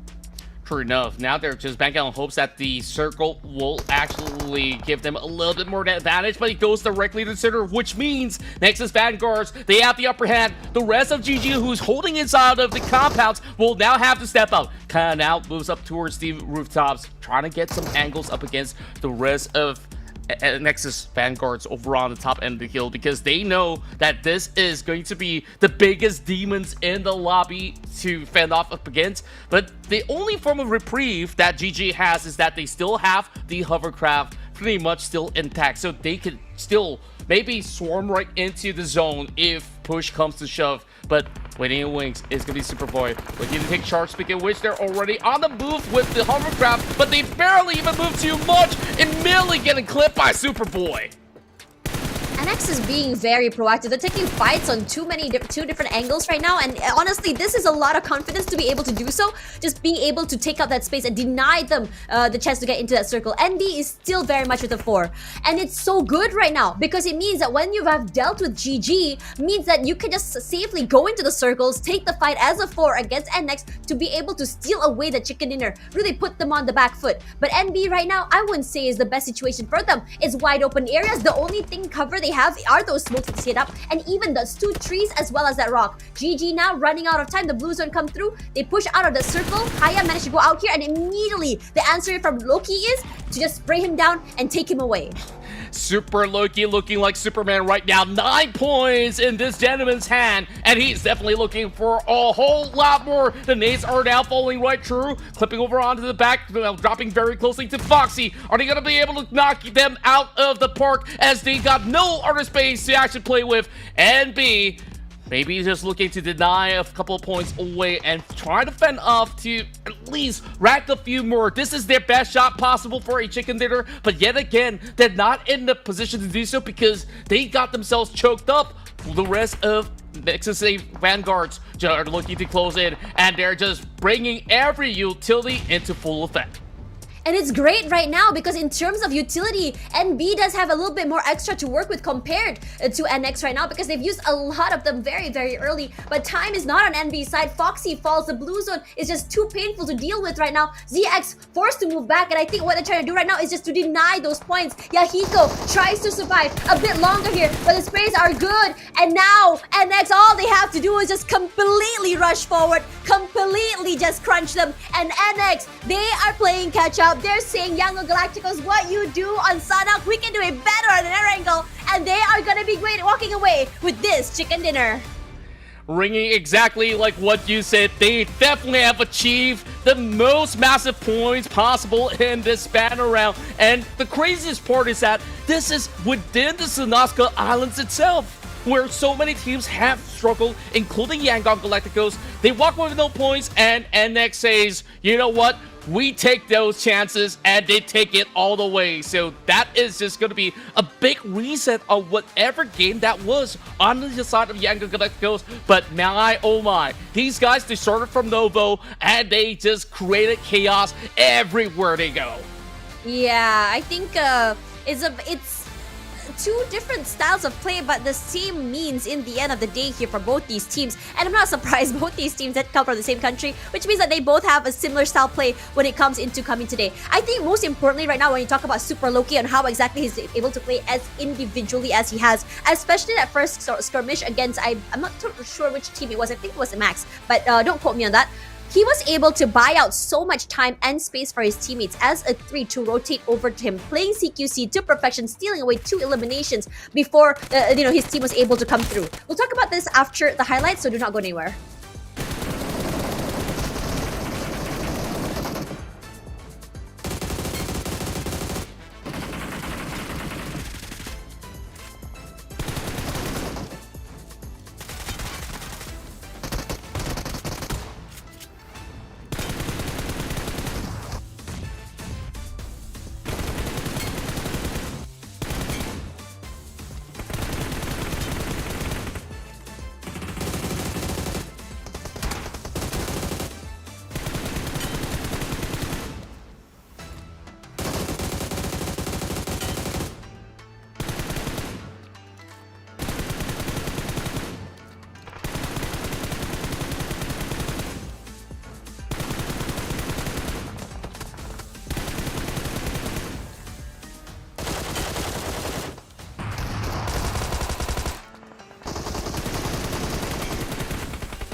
Would you take a look at that once again? That's a massive 20-pointer of eliminations, and it totals up to 30 for Nexus Vanguards to absolutely dominate in the islands. As you take a look at the rest of the top 4, they only managed to maybe get a little bit of altercation done, so they only walk away with about an average of 7 points for NBGXN, BG, as well as KHI, where some teams were pit up against the Blue Zone. They have to fight their way out. This is honestly phenomenal. It's so rare that we see these kind of lobbies, that we have one team completely dominating, put a huge lead compared to second place, and the rest of the teams that went out, maybe 1 point, 2 point, 3 points, most probably 0, most importantly. So this map, especially is very crucial for NX to be able to play that catch-up game they wanted. That lead set up by Yango Galacticos, well, that's gone. It's a 4-point deficit for Yango Galacticos compared to NX here in terms of eliminations as well, and is looking good for NX. Both these teams are looking very scary, and I wouldn't be surprised if these two teams are going to be going back and forth throughout the rest of the day here. My expectations for the rest of the teams to be able to wake up and show a bit more, I would say, not consistency, that would be the right word, a bit more of that aggression that we have seen during the group stages. Sin, displayed that, but it's still not enough to really, close that gap. The same could be said about BG just now. We saw that aggression come through very similarly to, his fellow countrymen. I wouldn't be surprised if BG would be able to want to, to meet up there in the top 3 with them as well. I do agree. It's been looking like a great day for the teams hailing from Myanmar. And to also take a look at the consistency of Sin Esports, they have been able to at least walk with a good amount of average eliminations from the rounds of stand-up up till now. They also did stash in that a 4-pointer. Of course, we cannot ignore the fact that Nexus Vanguards, when you allow them to play the game, they are just about as explosive as the rest of YG, and the super soldier in the field, super Loki. I've been watching this guy. He puts himself into some of all the best locations possible to really zone out the rest of the field. There was also certain instances where you take a look at how NX does it. They just utilize all their utilities to perfection to really flush them out of position and then go for the tags. It's so important when you talk about this guy. I mean, yes, number 1 is that, but number 2, individually, he's just looking very, very strong.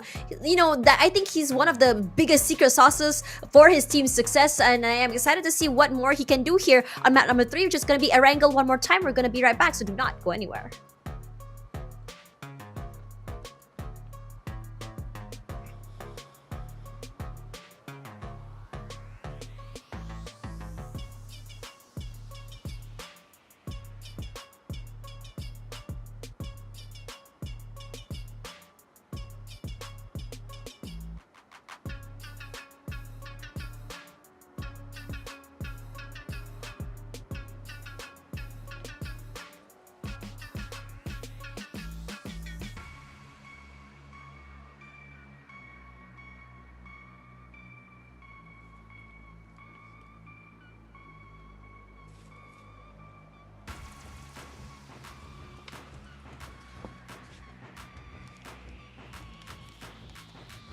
Right back.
All right, ladies and gentlemen, welcome back. We are going to map number 3 here, our second Erangel of the day. Just now, we saw a phenomenal game coming in from NX, where I have to say, I was quite surprised at them being able to match the energy that YG was able to dish out on map 1.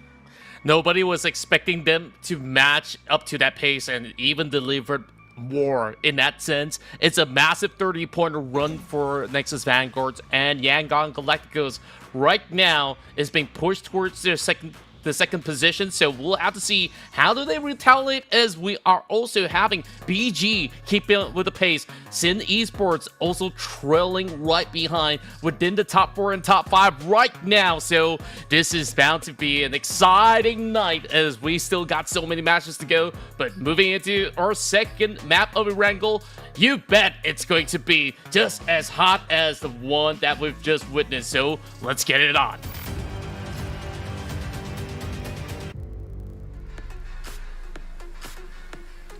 For many of these teams, playing catch-up is not going to be the easiest. I mean, the gap that both Yangon Galacticos as well as NX has really, set today is phenomenally huge. You start off the day with 21 points apiece, and then you go nuclear with, with about 30 points, 27 points each match, map number 1, number 2, which means that both these teams have a lot of wriggle room when it comes to making mistakes. But I think in this situation, these teams want to try and avoid that, especially just now. Yangon Galacticos did fumble pretty hard. Well, that late rotation they did into the circle meant that they weren't able to cross into SMB as safely as they wanted to. Perhaps a change in their mindset, a change in rotation timing.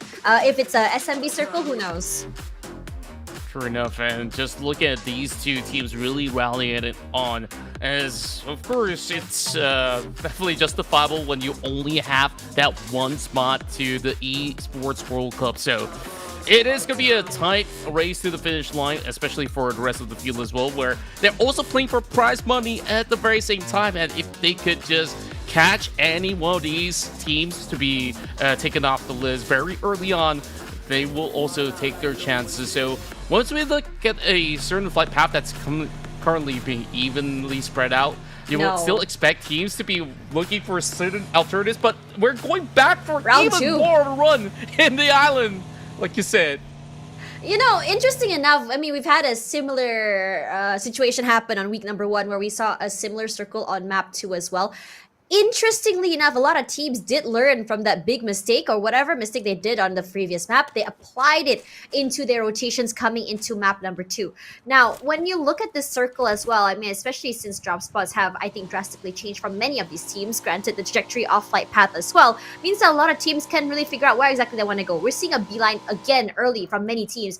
Goa already in the circle, NX already the southern side, SMB, TTQ just crossing that bridge very early. Now with Yangon Galacticos already with vehicles, I'm not too sure how they are in terms of their loot. They could move a bit faster. Maybe I think they can go toward hospital, take their time there, really loot up, and just make a beeline into that into the island itself. Because just now, what they did wrong was that, well, not really wrong, but the reason why they weren't able to survive was because they weren't able to cross the bridge as safely as they wanted. The blue zone putting in the pressure, the players that are waiting at the bridge also putting in a lot of pressure toward them. There was not a situation where they were able to really take a step back and think, okay, we have to figure how to get to the island in a different way. And already this early into the game, seems like Sin already in trouble when NX is already placed up toward Novorap Noye and just becoming the bridge trolls.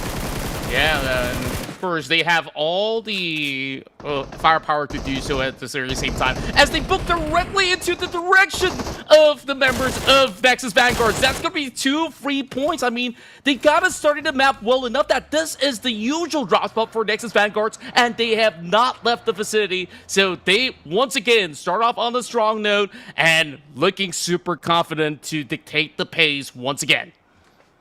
Interesting enough, I think for Sin, they were forced to play that 2-2 instead of, to be able to let the other two stay alive. They rushed forward. It felt like they were just like lambs walking into a meat grinder waiting to be slaughtered at that point because you're going high speed toward a player. I know it's a very high risk play, but in that situation, probability wise, numbers wise, not a lot of players can make it out of that alive, especially when you have players that are waiting on the other end with high powered weapons. Now, in a lot of these rotations, 2-1-4 as well is here to play catch up. They didn't have a great map 1 wave 2. They didn't survive as long as they wanted. Yeah, I mean, they were the ones to come into this tournament not really with the highest amount of points. They still managed to get quite a number in terms of playing catch up right now, but it wasn't far enough to really propel them forward to make an impact in terms of their seedings.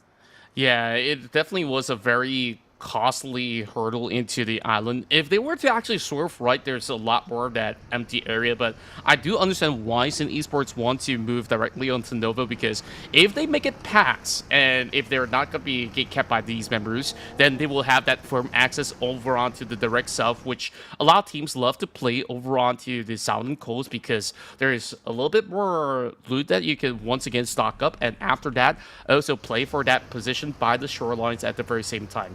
The Vaughn's going to take a very safe route, having the hovercraft to be moving all the way down south with the rest of the GG boys. But looking at the trajectory of where they're going, they're going to be met with a couple of members who's already around that vicinity, and that is a split coming in from TTQ, who's holding 2-2 in those angles. Now, the other bigger question right now remains is that Erangel Galacticos, once again, starting off so far away, are they going to move in super late just like how they did and potentially walk away with 0 points again? Because that has costed them a whole lot. Now, PBM is also getting shot as they've been able to journey their way over onto the far south, and they know that there are a lot of teams already located in the area, so they fall back as they move deeper into the direct middle of the military base. Interestingly enough, this time around, the circle is covering a big, almost a full chunk of this island as well, compared to before was half the island, where a lot of teams are having so much trouble trying to find space. I mean, it's already, small enough, right? The island as well as the majority of that mainland. A lot of body of water as well. This time around, I think a lot of teams can afford to rotate a bit more late. Another northern side of SMB is still very much open. Some teams could even opt to play toward the southern side of Pachinki, hang out there a little bit longer, let everyone fight on that island, and then slowly make their way through and just try and refill space as all these fights are happening. Very high risk, but I wouldn't be surprised if this is something that some teams would opt to go for as well. Now, coming back to your point, Contra, about Erangel Galacticos, this time around, I don't think they're going to go for a very late rotation. In fact, I think they were hanging around hospital, hoping to catch a fight or two over with NB. But one thing's for sure about NB, though, at least for the last 3 maps, is they don't want these early fights. They would just wait it out. They're very patient. They don't want to take fights they don't want to. In fact, it went to the point that they don't want to take fight all the way to the last map just now. They were denying points to the zone instead of going in for a 4v4. Yeah, and I think that is the best kind of approach, whether if you're going to start things off with a little bit more of an assault up against the rest of the teams, and then just pave a little bit more of that space across. Speaking of which, though, Erangel Galacticos, now we have them in our sights. They're just passing into the corners of Ferry Pure, and there's already Asha that's waiting inside of the Ferry Pure dock, so this could still be a big altercation, but they could potentially also avoid some of all the scuffle if they were to just maybe focus on cutting over on the bridge, because Asha is nowhere close to the bridge. Nobody's marking over onto that location just yet. Rams are now taking a little bit more of that space. As I did speak of it, he's going to be able to cop a spot to see if he could maybe find a couple of all these teams moving around and hoping to clip them off. But he's only got that Bison. Not exactly the most lethal weapon when you really want to go in for a huge spray onto vehicles to detonate it, but definitely if you can catch a couple of all these headshots, luckily, then that could be a really good spot for him to actually hold out. While the rest of BG are also doing the same. They're looking to move directly into the western bridge, so they're just on the lookout point. Unknown really have to gain whatever info he has over onto these cores in order to make it pass. And if it gets even rougher, they could also consider diving into the waters as well. So options are still plenty for those over on the mainland.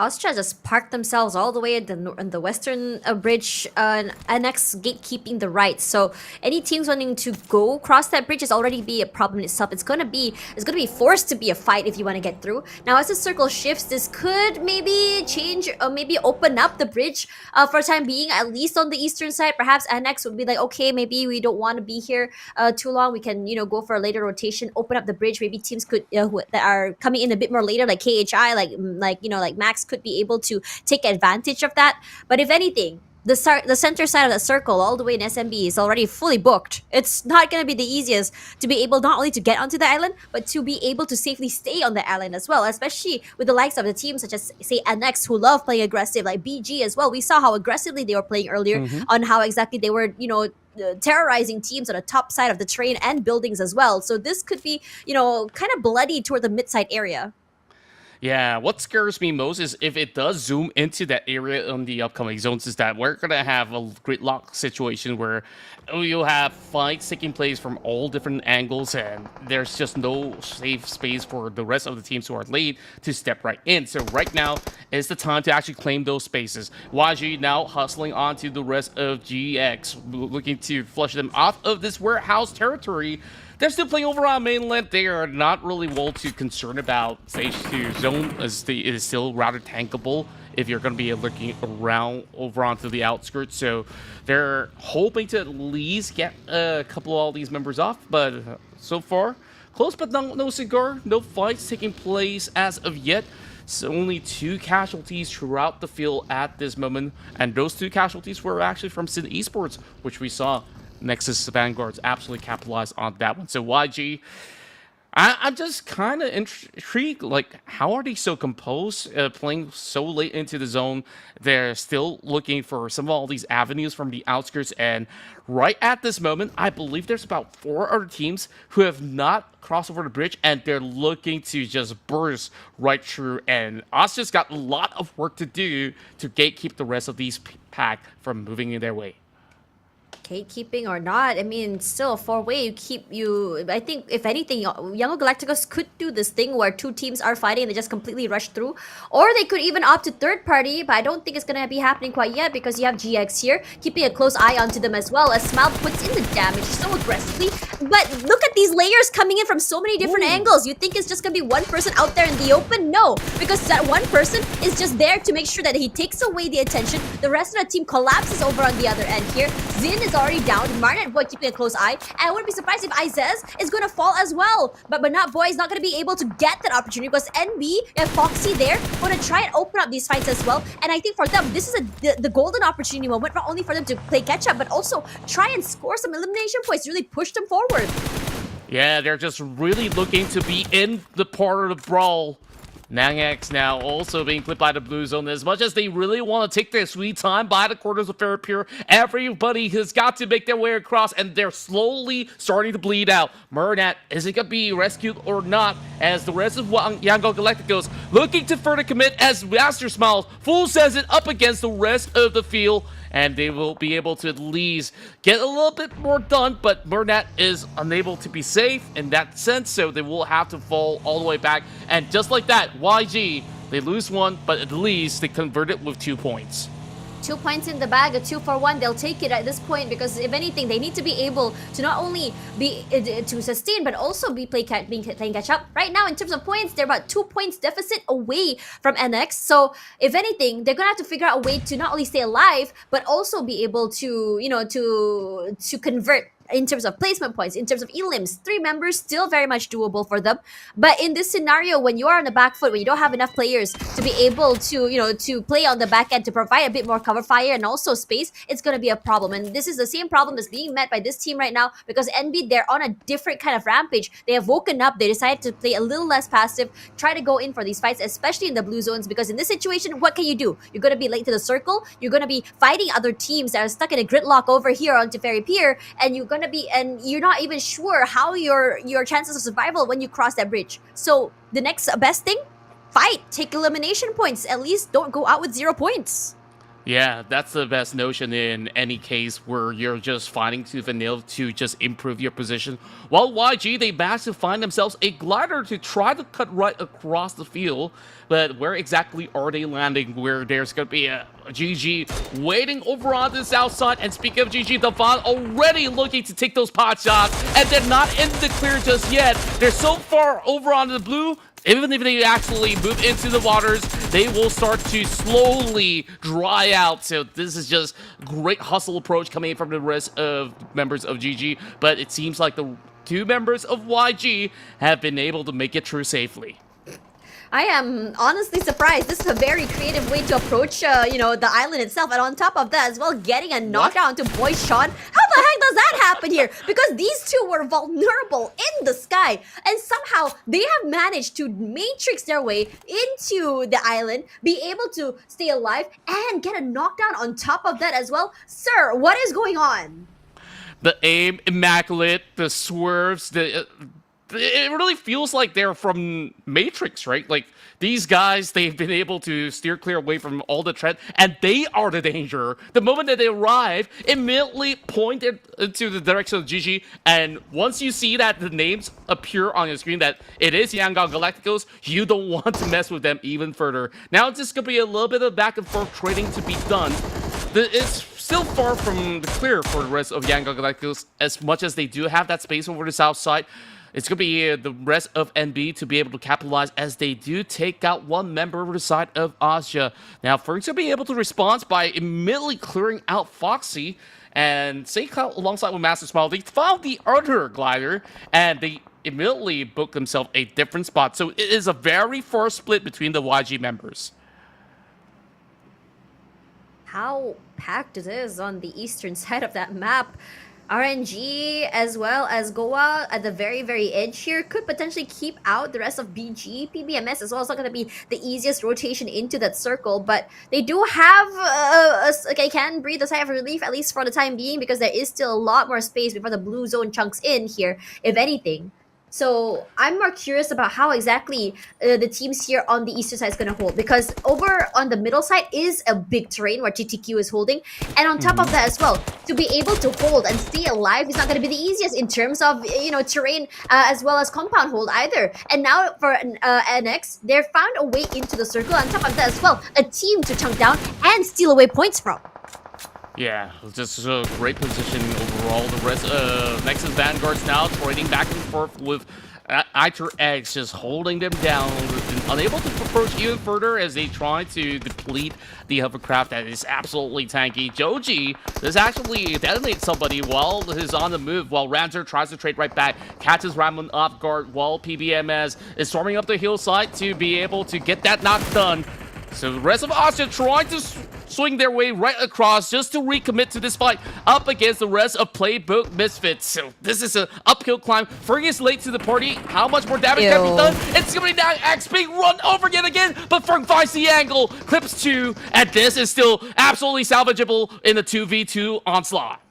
Nanex is probably just giving them the information right now how exactly they want to approach this, but PBMS, they're not looking to really fight it quite yet. That nade could be huge. Yep, yes it does. Wow. It's massive. In fact, manages to find the player, stops that reset, which means that Ferg X has full control of this high ground to be able to just completely chunk down the final member. So they're not going to be able to hold on right now. So unfortunately for PBE, they're going to fall. And for the rest of the team here on this end, NX in trouble. Joji as well has been caught out from the far end. And in this situation, it's a three-way fight. Unknown somehow still managing to stay alive, but the nades are looking ridiculous. It's just nades and nades and nades. NX cannot move, cannot hold. Loki is low as well. He tried to answer back. Not enough space, not enough time. His HP is not the greatest, not the highest either. One sneeze and he's out.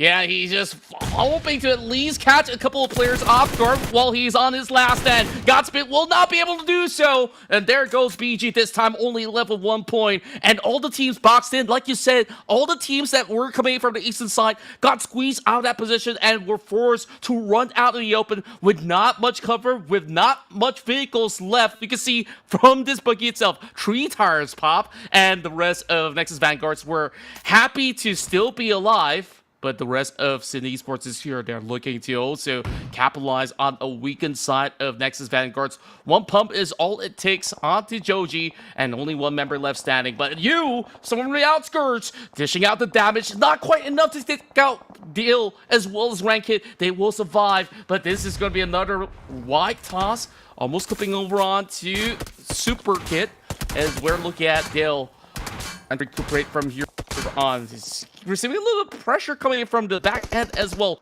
You manages to squeeze past. Team Max somehow still alive. Loki now pops out. And Team Max, are they going to open the trigger or not? Loki goes down. And that is 4 points for Nanax.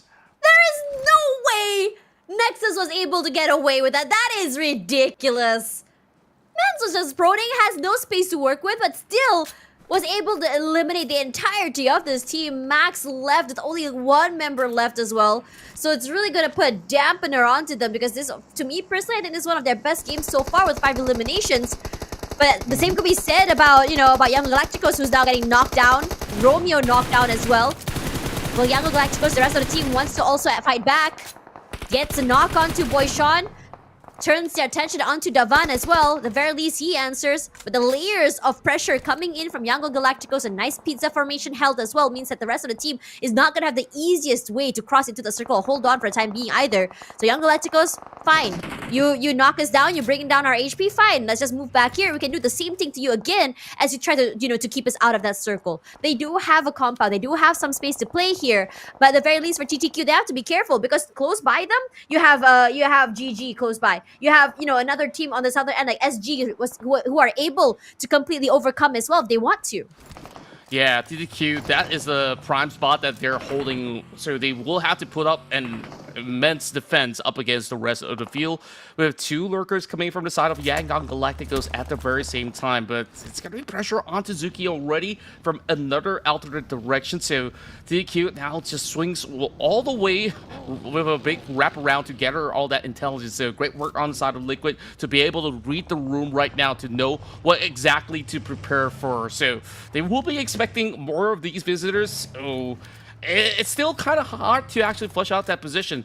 YG choosing not to fully contest, as it's going to be the rest of the members of SG that will be the bigger threat right now. 3 members now looking to claim that position, but instead they are sending 2 members over on the white flank instead, and perhaps also having a chance to claim that package to further amplify the output that they can bring to the table, while the rest of Asia is also moving up the hillside. So it is just the calm before the storm, where we're expecting a fight to break loose once this circle closes all the way through, and we'll see what stage 6 brings.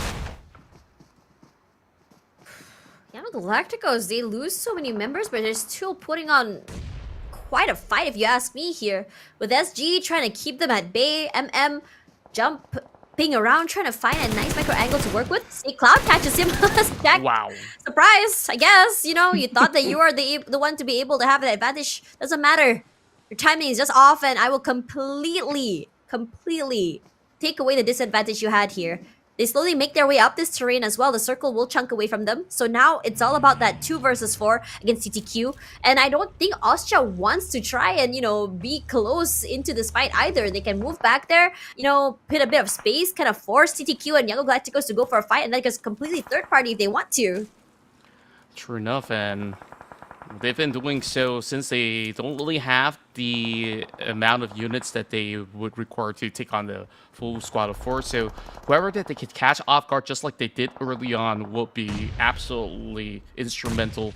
A key for them to slowly move into the top 4 while we have the hurl of nades once again coming in from the side of Asia. The last time we saw flurry of nades coming out was Team Max, and they absolutely capitalized. This time around, Ferg holding it down, and Ferg initially took on 4 members of its squad. Now he's looking to claim all the lives of 2-1-4. Ridiculous performance as he's already claiming 6 already under his belt.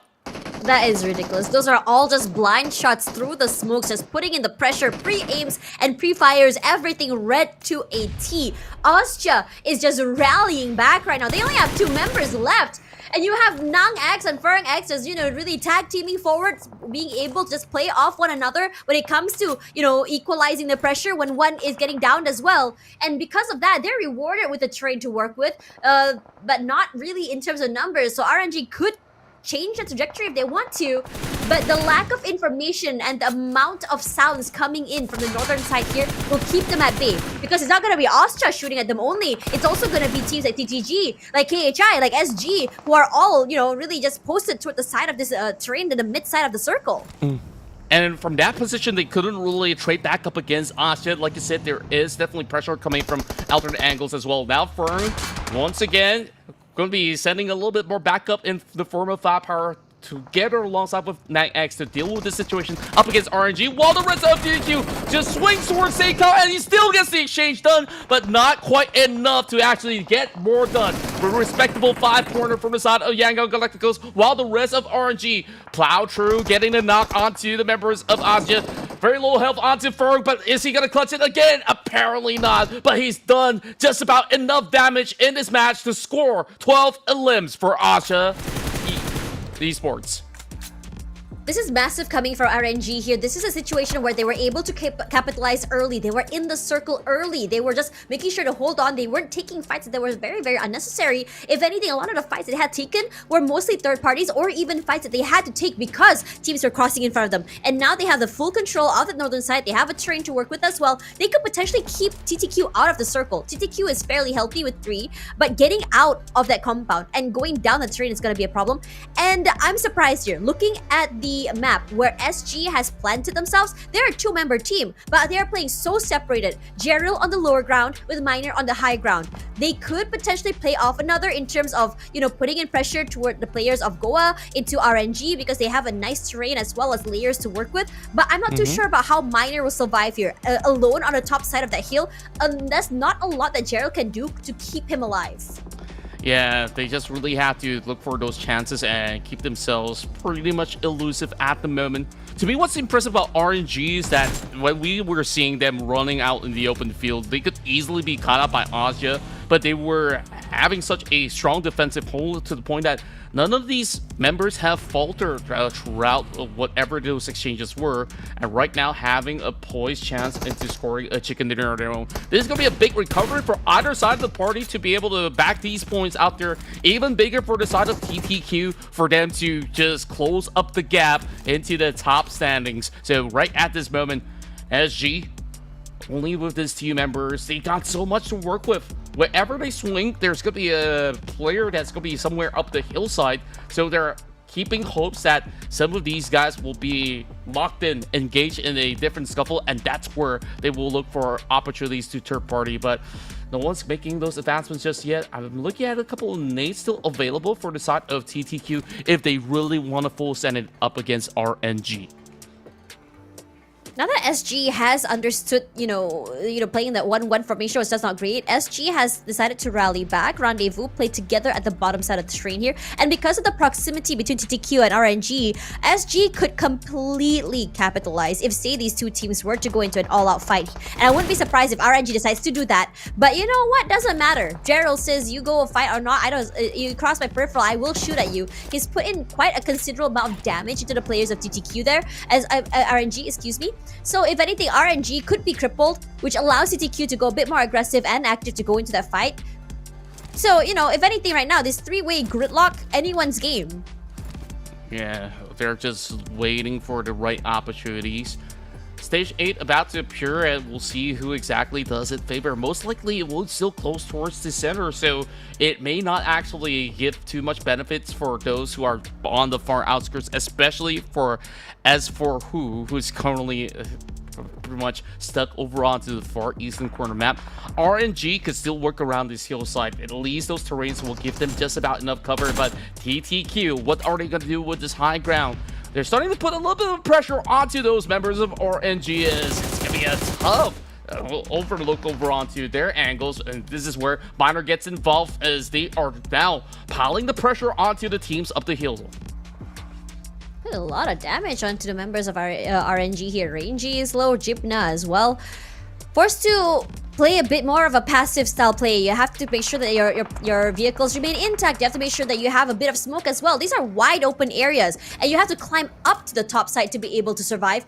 And TTQ decides to take things to their own hands here, send 2 forward, go aggressive against SG, and SG rallies. The nades are good, the sprays as well here, but TTQ, they have other things in mind, pushing together as a 2, making sure to call out one player to completely tunnel onto before moving on to the next. They completely obliterate SG, but RNG says, you know what, you take that side, I take this side. As for who does knock down Rangy, but not enough to take out the rest here, because RNG, the triple swing, the triple hold was a bit much to deal with, and now here is the 4v3 that we've been waiting for. RNG, TTQ, it could be anyone's game, but the top side of the terrain here, fully in TTQ's hands, but Jappy has a bit of an angle to work with. That terrain will keep him alive for the time being, puts on a nade, clips onto the member of TTQ, and now they move back.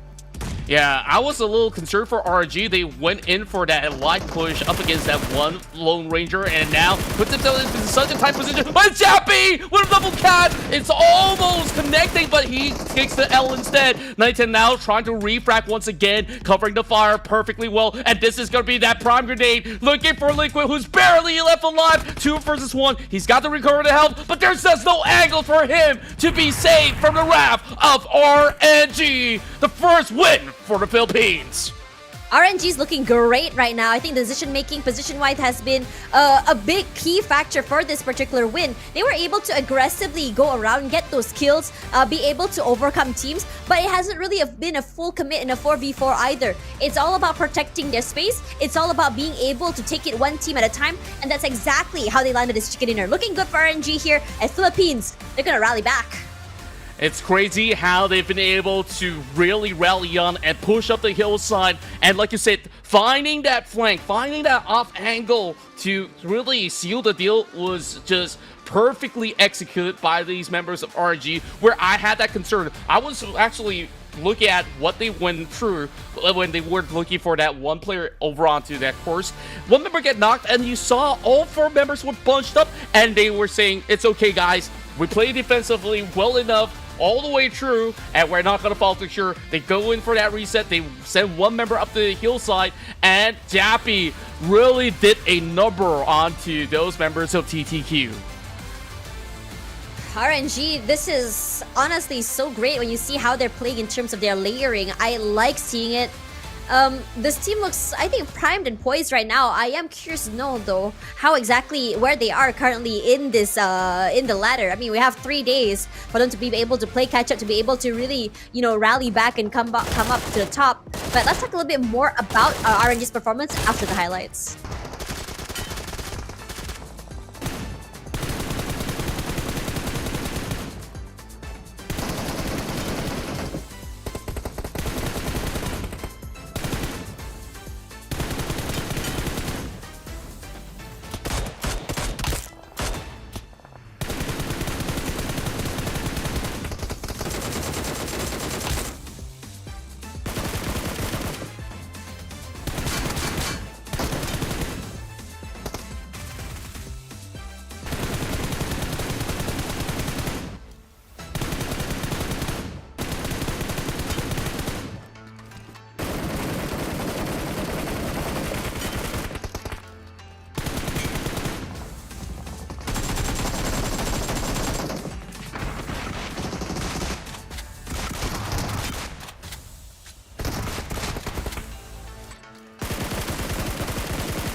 Some massive hurdles in the island, and it's RNG that have been able to just hold firm to the finish line and score themselves a solid 17-pointer out there. While Asha Esports have also gained 15 points, and majority of it coming in from their elimination efforts, and TTQ, despite all of that, they will be settling for only those 10 points. But it's been a really rowdy ride from what we've had witnessed so far in Erangel.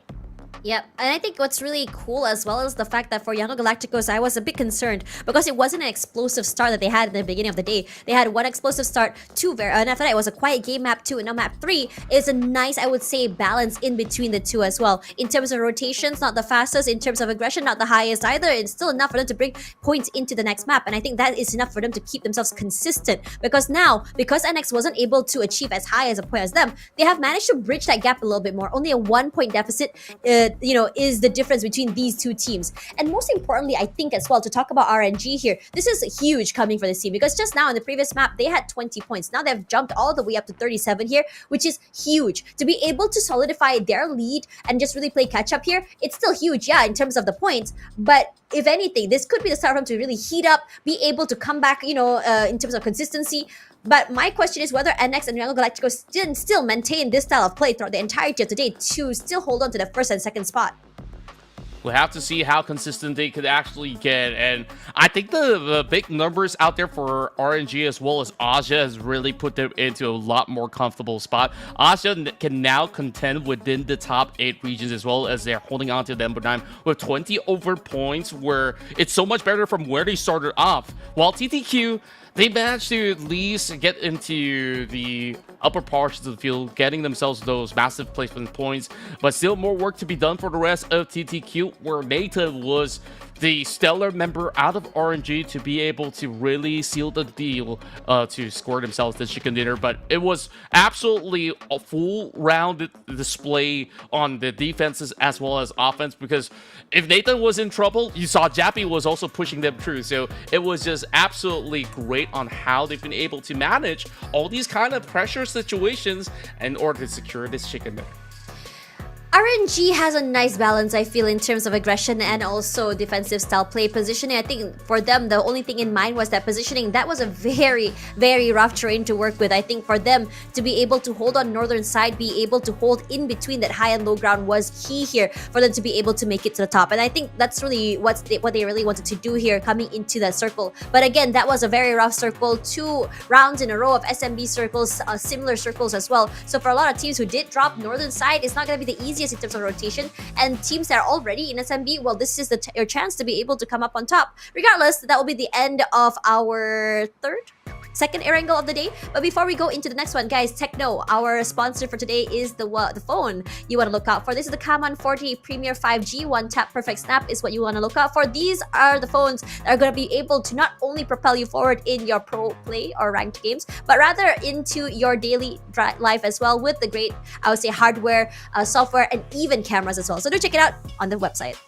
That's right. It's absolutely top of the line. So you gotta get it quick. And speaking of that, well, I mean, it's perfect for everyday use, like you said, right?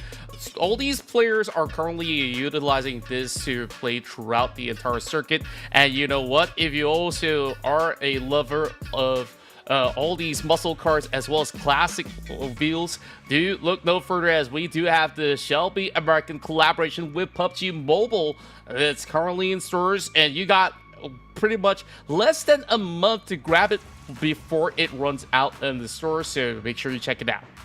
Anyways, we also have Dedicate Your Heart to Victory, PUBG Mobile X AOT collaborations, where you have Titan transformations and even OEM gear for you to look out for. So you guys can look it up in the game to be able to just really take a breather from your ranked games and just have a bit more fun.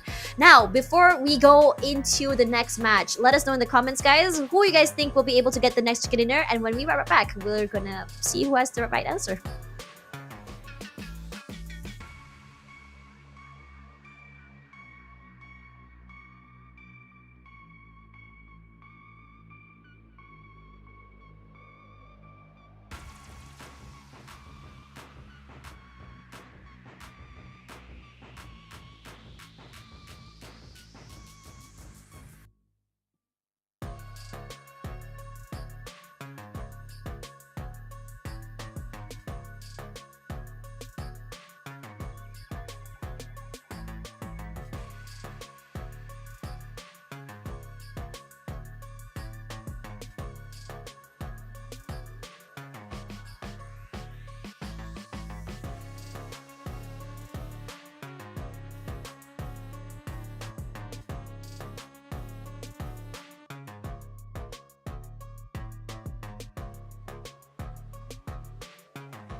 shall be as a long companion.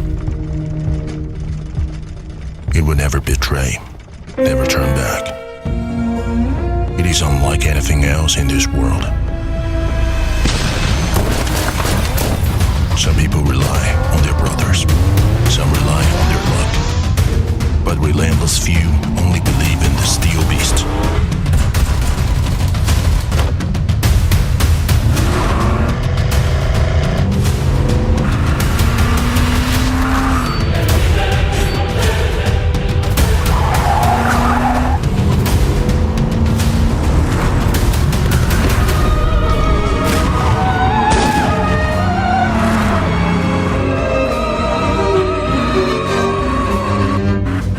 One day, the fuel tank might run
ล้ามือ đúng.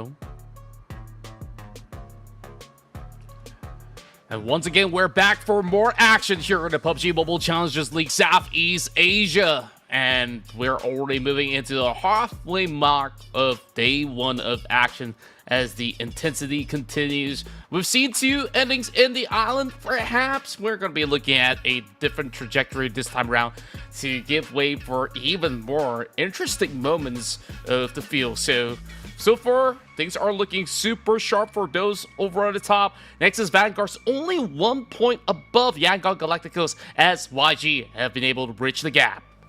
Yeah, it's actually really scary how these teams have been going neck to neck at it. I think it's really close when you think in terms of style of play, in terms of points as well.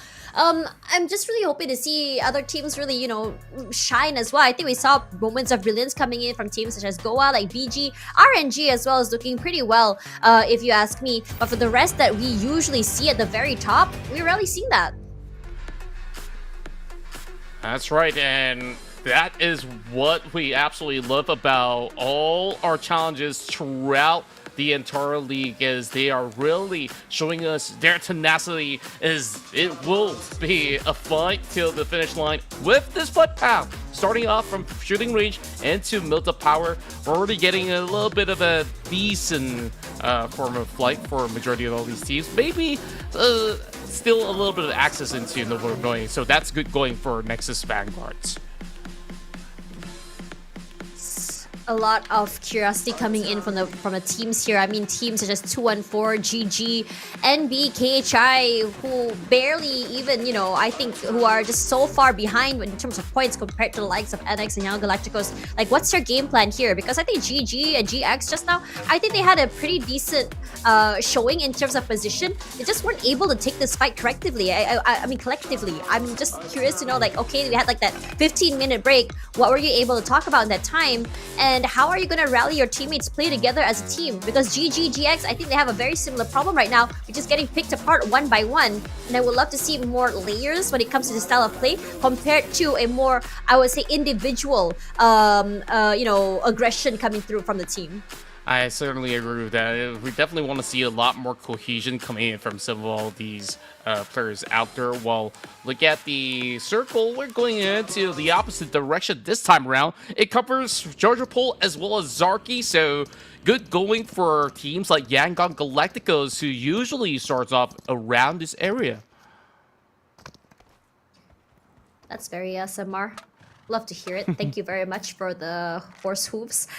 But yeah, coming back to your point, Contra, that circle on the way up to the northern side here, I think it's rare that we see a circle that goes all the way up here. I mean, it's even rarer to see a circle that pulls toward maybe Zarky side. I think the most that we've seen so far for this kind of circles in terms of circle endings have been more Georgia Pole side area, maybe even shooting range. Zarky would be pretty fun, especially since KHI is already there. Could be their golden ticket to be able, to be able to come up on top. But if anything, this time around, Yangon Galacticos will be breathing a sigh of relief because 2 maps in a row for Erangel is just the opposite side for them. They had a hell of a time trying to get into that circle. The first map didn't even cross the bridge. The second map made it to the southern side but couldn't hold as a 3. So maybe this time around, this could be a different story. They could go up Mount Gatka, just hold on to the high ground. I think very something that we've seen before from them as well. Or they could, if they want to, they could just stay onto the southern side area to our hospital and just not move at all because they are right smack dab in the middle right now.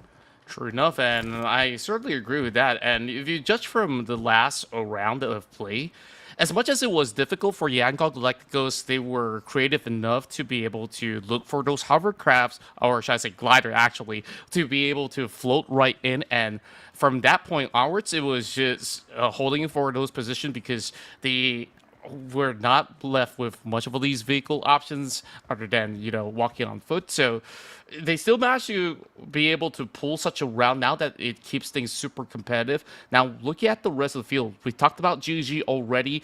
They're off to a decent start just by the corners of Ruins as well as Mount Gatka. So plenty of space that they could actually take for themselves, but it is still going to be a little bit of a long run for some of these guys out there. So we'll have to see what could they actually make out of these scenarios.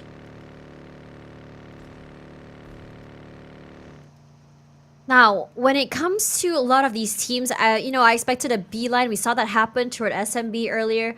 But this time around, I think a lot of teams are starting to just really take their time when it comes to the rotations. The majority of teams are going to be rotating in from eastern and southern side, which means that, if anything, GG's has a different style in mind in how they want to approach the circle. They can go all the way to a northern side there, come in from Severny, which means that they only have to worry about teams coming from southern side instead of worrying about 2-3 different angles of play. It's a lot more of a longer rotation, but it does ensure that in terms of rotation, they stay alive a lot longer compared to the rest. But my question is, teams coming in from SMB here, like Goa or NX, right? I mean, this is going to be a later rotation than usual for them, which means that potentially they would be the teams with the highest potential to be kept out of the circle, highest potential to be forced to take up these fights to get into the circle. For Goa, they do well for me personally when they are already in the circle, when they're already holding onto an area. Their rotation, I think fights haven't been the best compared to other teams. NX, it's a 50-50. It's whether or not, it depends on whether or not they're being pressured or not. True enough, and look at this situation. I think that there's definitely a lot of space to be created, but not too much for Jappy, though. Trying to actually hold over onto the corner to catch onto Godspeed, but instead it was Godspeed that have him to be off of his position. And right now, the rest of RNG needs to retrieve their member who's currently limping on their knees. And look at the rest of BG, they're pretty much in a very firm control. Despite being split apart across these water towns, this exchange could still follow suit, with Godspeed trying to cut across to see if he could find alternate angles to catch more members inside of RNG. Nice angle play here by Godspeed. Oh, nearly clips out Jibna there. And is putting Jibna and the rest of RNG in a more defensive position, which means that Jappy gotta let go, gotta cut your losses. Go for a rotation forward, and Jibna is having a terrible time, if you ask me. That rotation's not easy. He's so low, separated from the rest of his teammates. BG has done a great job of isolating his fights and breaking the formations of RNG right now. They're forced to play single-handedly compared to a tag team with each other. Whatever formation and hold they had that they're used to play off each other for, gone. Yeah, I was kind of concerned in the essence where I thought that they would actually re-aggress instead of leaving their members be, and right now they just allowed the rest of BG to actually push right through, and now down to range, as well as another member, Jibna, to be playing across the safety net of Rosal. I think it's a decent area to hold, although it's not exactly the best because it's still within the edge of stage 1. You are expecting to shift out of position later on, so yeah, rough going on for the rest of RNG, who just won out that previous chicken dinner, and this time they will be forced to play even more passively. If anything, for RNG, they're not the type of team to take these early fights. And, for them right now, they're like, okay, we have to leave, we have to leave, we have to leave. We don't take early fights. We don't want to lose too many people at once. But honestly, I do agree with you, Contra. You want to see them regress. You want to see them fight back. I understand the mindset, but sometimes you gotta be able to be a bit more flexible in how you approach these things. You're losing out not only on your compound, but also players this early is going to be rough for you. Now, into that fight as well, BG, again, breaking that formation, being able to come up on top is huge. Now, for the rest of the team here, Sin, they're still maintaining the very aggressive style play that we used to see just now as well. And on top of that, they're the team who's not only way out, close to the blue zone, they're not moving. They're the ones trying to pick off, kills while teams are rotating to the circle. So far, no success quite yet, but still, we can see the ideas that come to life on what they want to execute.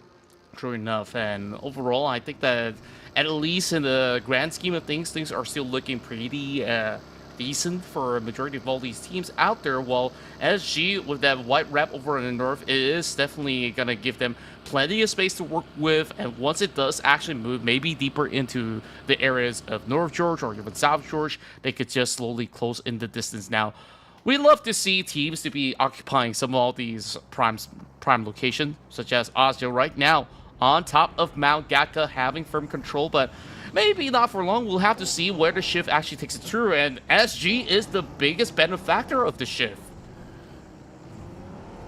Majority of the circle is still very empty, with Yago Galacticos is going to make a beeline for that mid-side area. Now, the problem with that mid-side area, open, barely any cover terrain though, so they can capitalize off that as well. As many of the teams as well forced to cross. The interesting enough, coming in from Rozok here, you want to cross through that water. I'm surprised that no team has decided to really park themselves there and stop anyone rotating through that area at all. But again, it's still very, very early into the game. If anything, teams like NB who have the southern side of Georgia Pole could be able to get a little bit more. There we go, capitalize off this shift on this bridge. They already managed to steal away one. It's already 1 point going to their pocket. The step of many, many more, perhaps, who knows? Because the southern side area is going to be mad packed in just a little while. Yeah, and as much as we don't see too much of that in Rozak, we are getting a whole lot here around the corners of Jiggerpool, like you said. So NB off to a decent start, as much as we saw some signs of struggle throughout the past 2 rounds. While Aja Esports, they had to move out of the hills and into these current locations right across the bridge, where they're trying to wiggle out that space against BG, who's been able to make their way across.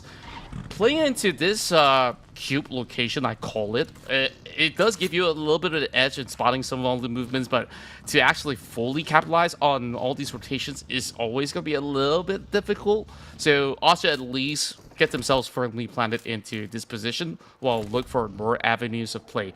And back towards what we have also seen so far, Erangel got like the ghost.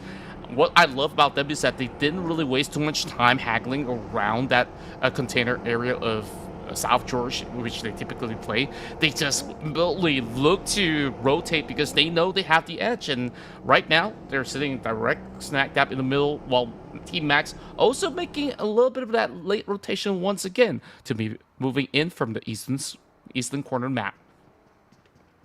Western map though, empty. The fields of Zarki, anyone could go there if they're running out of space as well. But anyone coming from the east, you're not going to cross over for sure, because that is a terrain you have to climb up on. TQ and G Goa both going for later rotations into the circle, and surprisingly enough here, that whatever that hold area was held before from NB, southern side here 214 decides to do the same, trying to stop the, I would say, the march forward from PBMS. So PBMS halted for the time being. They have left their vehicles, one member knocked down, if I'm not mistaken. And in this situation, it could be interesting. Because for PBMS, this could be a situation where they could just really turn the tables. They could be able to take away a point. And Sin has done the same. There's a lot of blue zone fights, if you ask me. A lot of teams gatekeeping each other out. And if anything, for Sin, this is massive, because this is the start for them to be able to climb into that top 2 spots that's being held by YG and NX. It's just a big leap that they have to do. Yeah, they have to get through against the members who are in Severny, and that's going to be GX right now, holding the high ground, but inside of Severny, everywhere is absolutely vulnerable, even if you're going to be on those rooftops. Well, the push goes through. It's going to be Ryman now, 1 versus 2, dealing some chunk of damage towards Michi, and that toss was perfect from Lion as he just had that bounce off the wall. Perfect geometry. Lion's position is massive here. Timing's a bit off though. So for him, he's gonna try and just decrease that space, deny the pickup, just to keep the rest of his team online and alive as well. And it pays dividends. Gets a pick off. Study falls. Lion just gonna shoot through the smoke. He gets 2 already. Disgusting display. And I have to say, while other teams and players decide to go a bit more aggressive and go for a reset instead of going aggressive, he decides to play a high-risk play. And the same could be said about GG right now, of toe-to-toe with Max. The other 2 members of Max all the way on the other side there, I don't think they're gonna go close enough to the rest of GG to be able to pick up Iterax.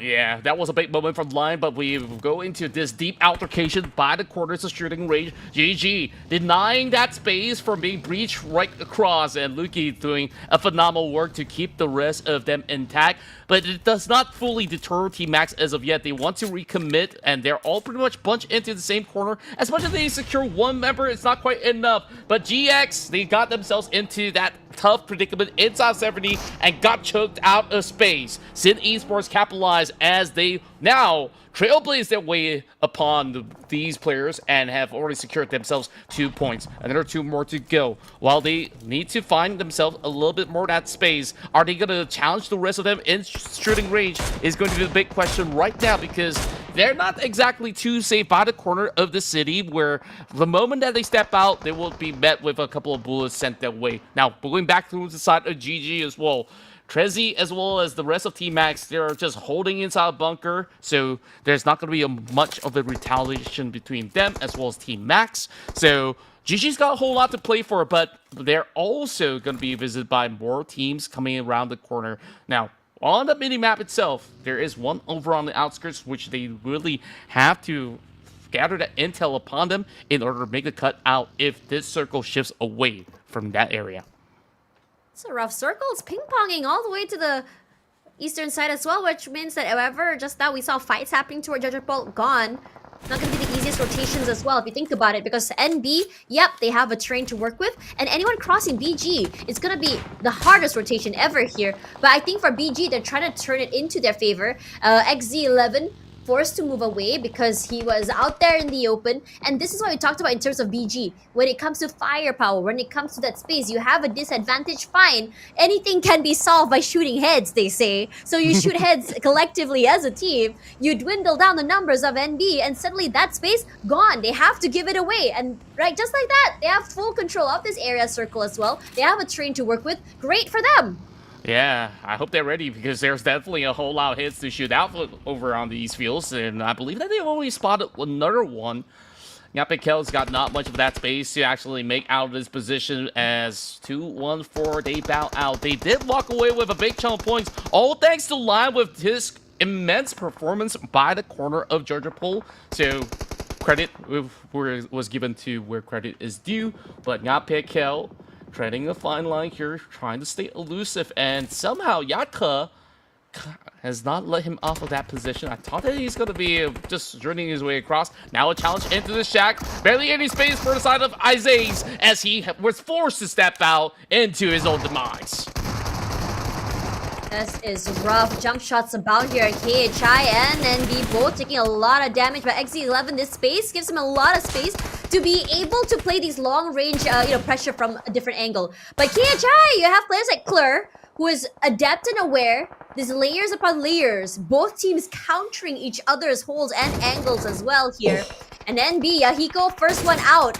As KHI, they take this step by step, track by track. One member down, fine, great to reposition. You know that he's somewhere there in the smokes, goes a bit more aggressive, a little bit more close. The smokes will dissipate, but that need to come out a bit too late for them. The firepower is a bit much. Two members sent forward just to crunch from different sides here. NP cannot hold. And KHI, they look a lot more better collectively as a team. Yeah, great support coming from Demios, and once again, Claire just having that full confidence to really take them head on. Now the rest of Bijou at it again, catching out Superboy in the mix of it. That's two members down from the side of NX, and there's just only one member available for them to try to buy space and time. Super Loki, how far can he go? He will not go any further than that. Only 1 point in this round, and this is the best chance for YG to reclaim their top spot.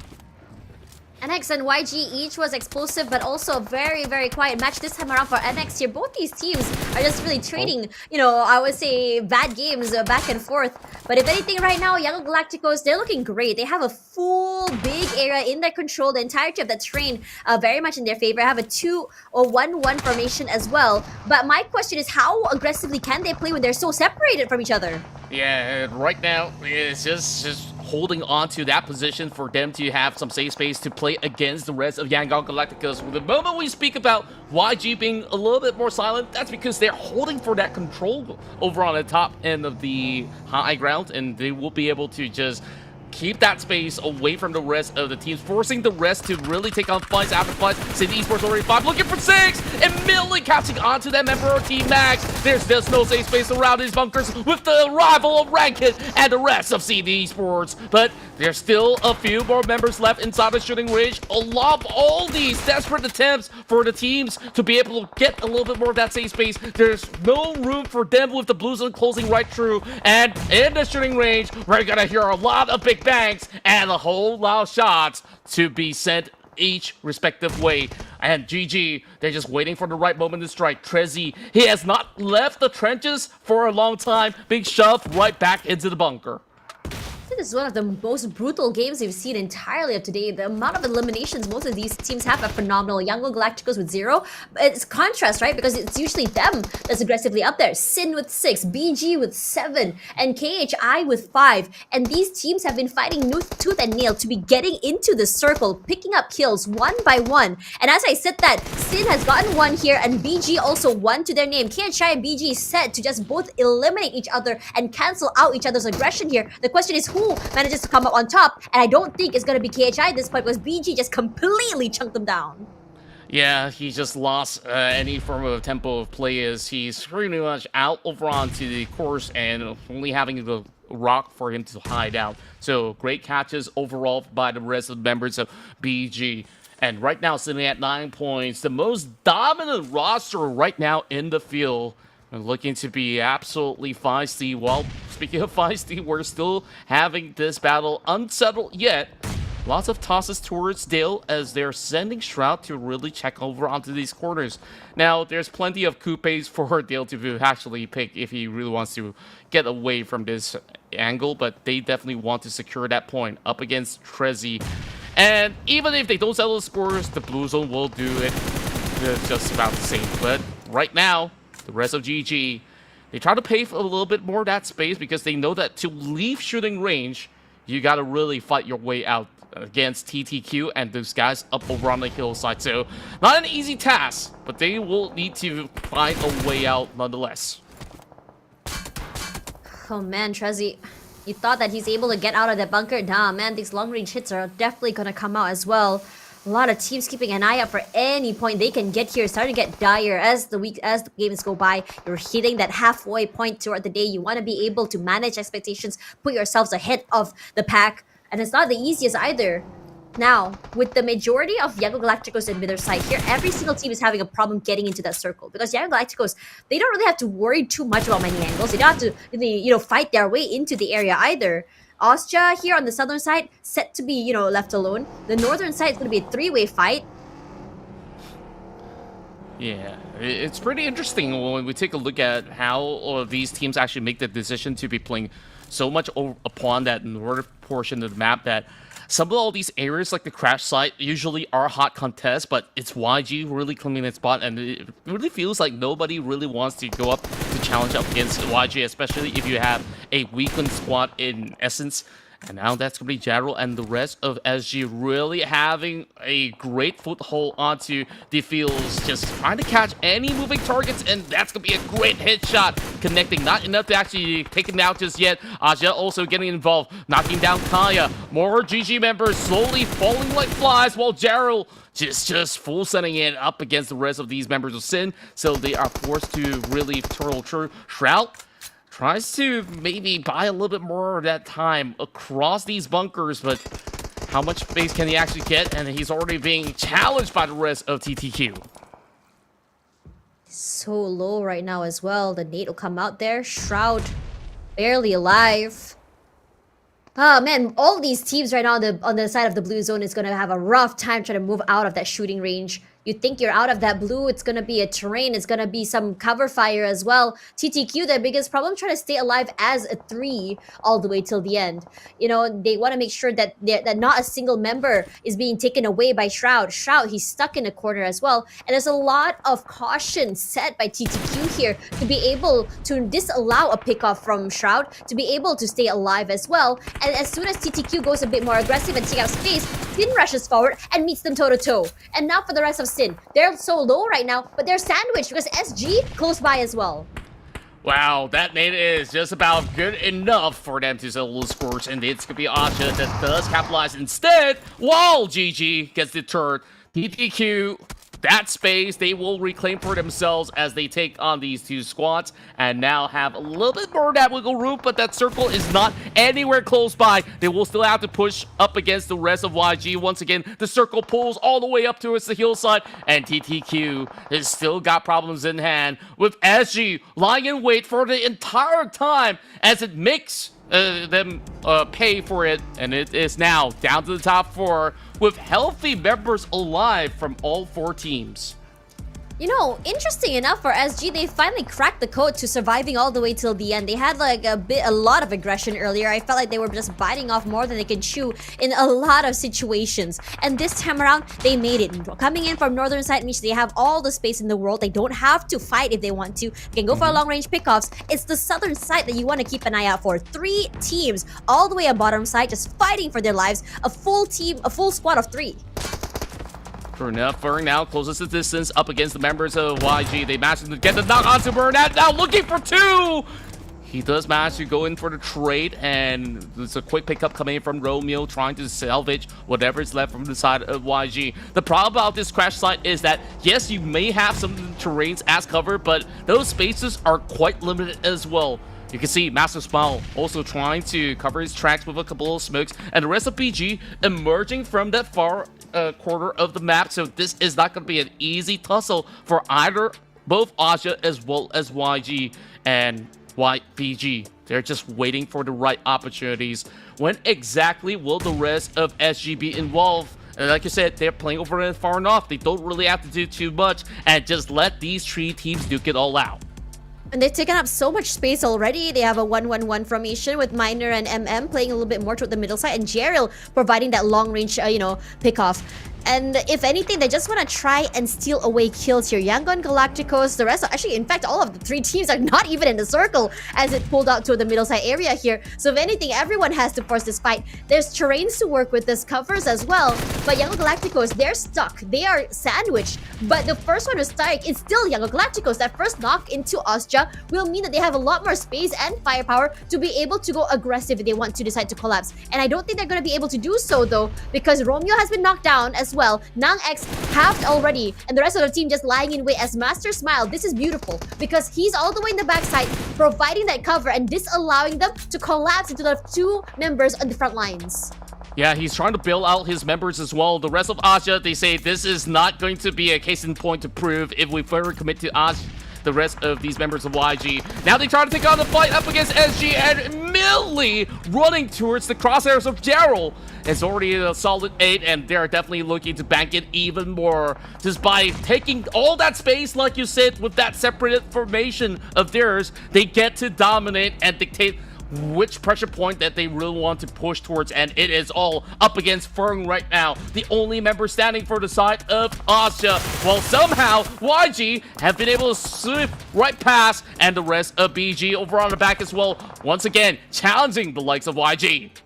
The YG somehow has still managed to survive that onslaught with a 2, in fact. So for the time being, they're quite crippled. They don't have the numbers advantage when it comes to bodies and firepower as well. SG, again, taking it slow, just taking their time here. And Gerald sprays all the way in the end here. We'll find dividends as Smile's gonna fall as well. With only 1 member, no members of Wango Galacticos holding on here. That sandwich will just finally, show the reason why they weren't in the best spot for this particular circle. But it's still a 3-on-4. And both sides really showing out their fangs. 10 points in for the side of SG. 10 points for the side of BG as well. This is going to be a huge round for either side of the party. Even more so for BG to be looking for that top 2 spot. Without the presence of Nexus Vanguards, you saw the rest of Yangon Galacticos was just buying a lot more of that space as well as placements for them to really hold on to their number 1 spot, and will once again surpass Nexus Vanguards in this round itself. But the bigger question right now remains, can BG claim a chicken dinner of their own, as it may stem the dominant side of Myanmar throughout the course of this finals? But of course, from the Philippines, SG looking to challenge that. MM, a veteran member across the PMCL for many years now, looking to prove himself here in the final stage, and it is a standstill. 3-on-3, both sides playing on opposites, but SG, they got the circle advantage. You also have a terrain. This 2-1 formation is good as well. But BG can rally. They do have a terrain of their own, not the most of space, but this pressure might prove very difficult to work with. They can go for MM first and then slowly make their way into the northern side of the circle and fully keep out the other 2 members of SG here. But they have no clue where exactly to look. as his hands has been shown as well. Miner does chunk a huge chunk of HP coming in for the members of BG. Godspeed falls, and now here comes the collapse. The other members putting in the pressure as well, shooting from different angles, and Miner slowly makes his way forward, wants to rendezvous with his teammates. Yeah, that was almost a second knock as well, where SG can actually full send it if they did manage to secure it, but still a little bit back and forth for Master Ichi. He's taking too long over on the blue zone, but he is squeezing up against MM, and he does not know that he's right there. And this is where Daryl tries to put all the damage right through the smokes, hoping to find something in return. And yes, they will find a chicken dinner through the end of it all. That blue zone was just too much to deal with, and the indecisiveness coming in from the team gave SG all the advantage to be able to run away with the circle. And most importantly for SG, this is one of their better games when it comes to aggression, when it comes to circle hold as well. In many of these games, SG tries to go aggressive. They have a game plan in mind on what they wanted in terms of an outcome of the game. Because they weren't able to survive as a 3, as a 4 till the end, and taking fights that were a bit more much to handle, they weren't able to do it until now. This is their game, and they are looking to play catch up from 25 points previous game. How much more can they go?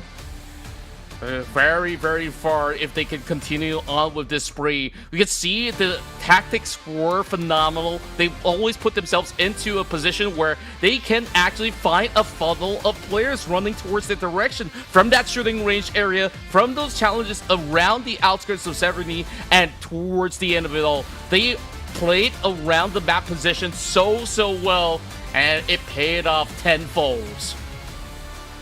Honestly, this is looking great right now, especially with the likes of Miner as well as Gerald. Gerald with that 6 eliminations, most of those eliminations have been long range pickoffs and also 1 rotation kill. He has been, I would say, I think the big impact maker for this particular team when you have your teammates playing all the way on the other end of the map, and he's able to provide extra firepower in terms of layers. But for now, let's have a look at the highlights before we dissect the game a bit more.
A well-fought victory for SG as they claim that first chicken dinner here in the grand finals, landing another one for the Philippines, and that is a huge chunk, 22 points delivered by the rest of SG.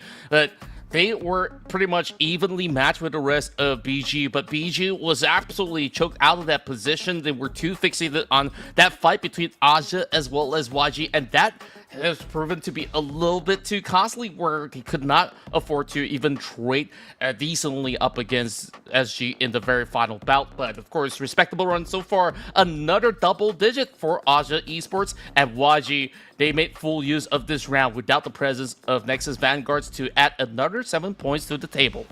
Erangel Galacticos looking good right now in terms of consistency. I think both games that they weren't able to fully, get to the top, they have consistently brought in, I think, 5 to 7 points, except for game number 2, where they went out, I believe, with 2 points only. This means that they have a nice balance between aggression as well as their side quests and what they want to do in each game. Now, for a lot of teams at the bottom side here, this is where things get a bit more interesting, because as the gap widens on the top side here, the problem's going to be at the bottom side in terms to be able to, collect those points as aggressively as ever. Erangel Galacticos coming in up again. The consistent enough amount of points, over 5 points per game, means that they're going to widen that gap once again from Nexus Vanguard. And it's not going to be the easiest for Nexus Vanguard to be able to catch up unless they're able to do the same. That is the biggest problem right now for Nexus Vanguard, because it feels like they go huge in one game and quiet in the next. And Real Galacticos are being consistent right now in being able to survive these initial fights as well as making it to the end at the very least. Interesting enough, here I'm looking at the top 16. I think GX, this four-way point total is going to be very interesting to see on who exactly will wake up. Because for me personally, all four teams have a very similar style of play, very quiet if you ask me. They don't want to force fights, but at the same time, these fights they're running away from gets themselves killed.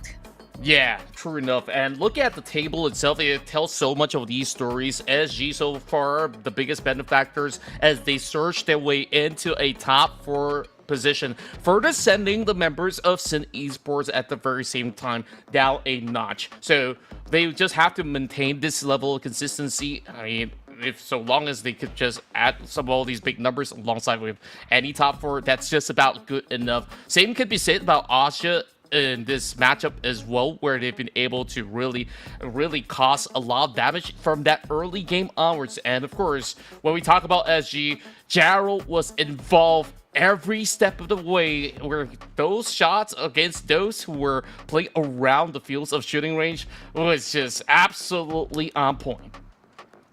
That long-range fights coming in from Gerald has just been phenomenal. I love the kind of layering and strats coming in from this team. You have the 2 frontliners alongside 1 long ranger, which means that in terms of support, in terms of cleaning up house, Gerald will be there to be able to cross off you as well. 50% team contribution, which means that he's always been around regardless of how far away he is from that team as well, surprisingly. So in any case, I would be able, like, if you are going to go up against SG, you are going to be able to really think about like how exactly you want to approach these games in terms of where exactly the members are. You find 2 members, fine, but where exactly is Gerald? That is the question. Another question we have is how exactly these teams are going to fare over Miramar after this.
All right, here we go. Coming into our first Miramar of the night. It's going to be interesting because in many of these games, you saw a lot of dominance coming in from teams such as Erangel Galacticos as well as NX.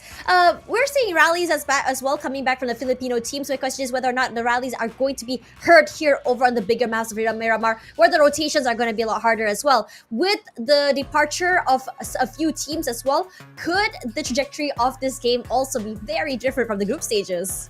Very likely so. In essence, we're already looking at a surge coming in from the rest of the field, and this is where they really have to prove their mind. And we've definitely seen signs of brilliance coming in from majority of all these players looking into this finals. It definitely will be a very strategic one when we dive into the Desert Dunes, as we will kickstart with our first one here in the Grand Finals.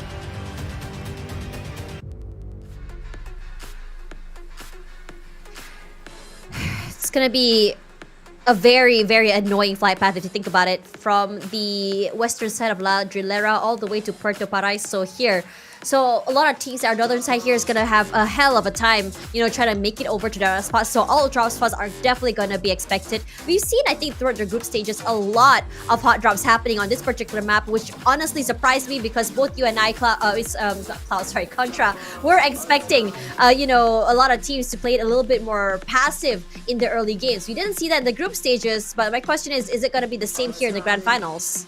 It might certainly be a notion where there are certain contests in certain spots like Los Leones or so in some of all these major areas where you could still feel multiple teams in essence, but Grand Finals are a little bit too high for two men to, hop to Picado and still fight for that space where you really want to have a really decent start in day one. And we're looking at a lot of all these teams really showing promising signs, such as the likes of SG, who have just won that previous round, and BG so far also looking to really drill very closely every step of the way. They have been one of the most consistent teams so far for the entire night, so I want to see what more can they actually prove to us. This is going to be a flight path that does not really favor too much for those who drop super early, and with the circle shifting over on north, plenty of space to claim. SG as well as YG already on.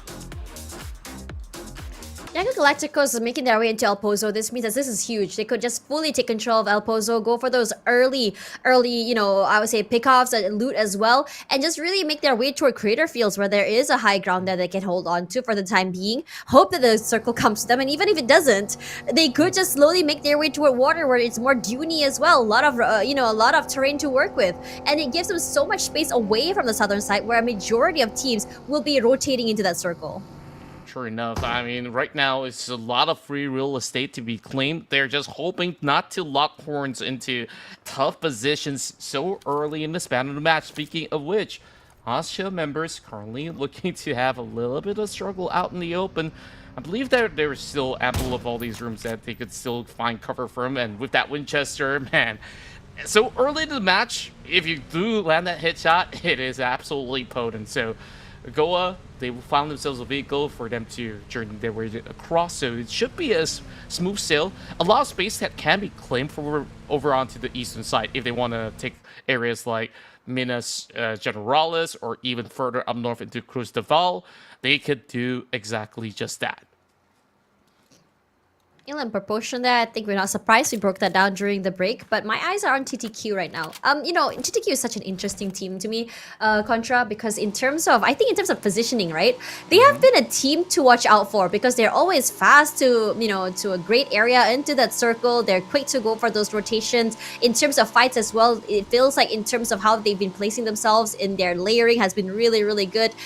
But it just feels like in terms of firepower, they're getting outgunned here. They're not winning their trades, they're not getting their jewels down, and that's been a big problem to them. And cool, what the heck is that? That's a knock onto Ranzer, potentially top as well. How on earth is he able to take this 1v2? Just moving back and forth in just terrain. This is huge! Very huge for Sin Esports, and just like that, they overtake SG within the span of minutes. My.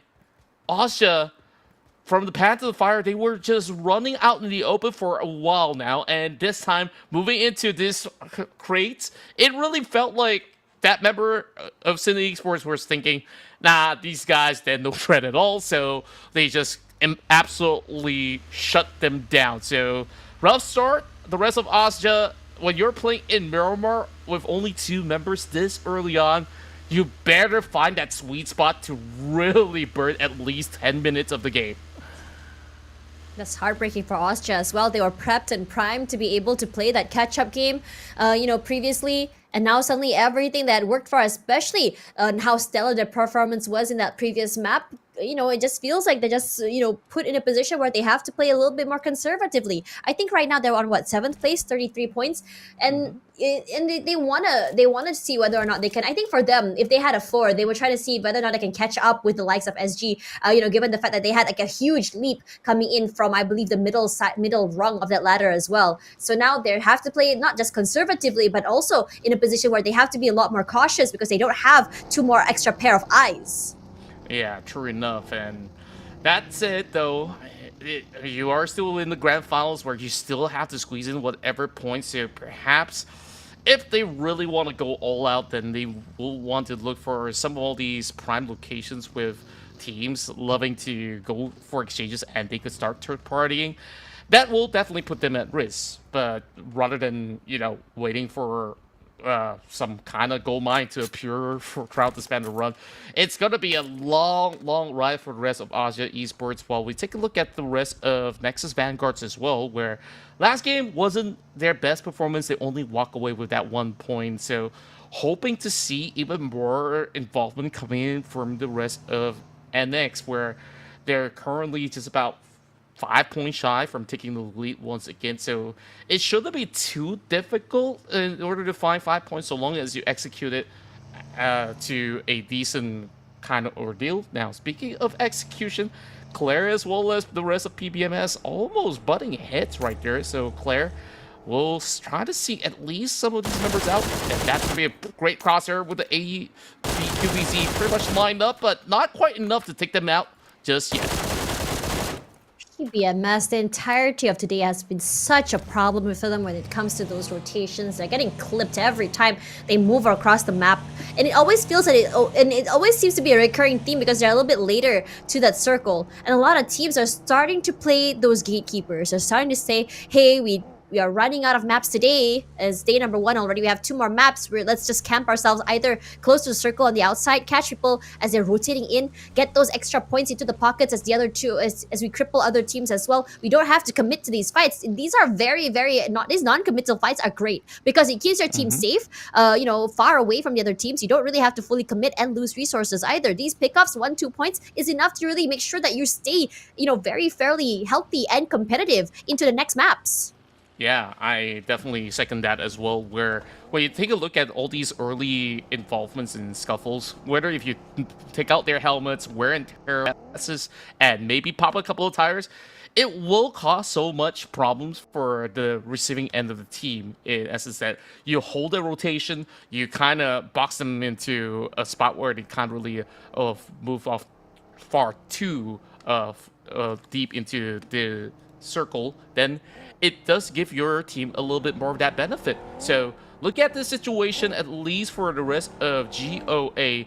I think that they've been playing at their own pace decently, but I believe it's about time we actually get to see more out of GOA. I think last game itself was a decent attempt where they were really battling for those kind of positions. It's just that they got caught in a certain crossfire. So hopefully GOA can actually utilize some of these terrains to grander effect, especially with so much place to play around the fields.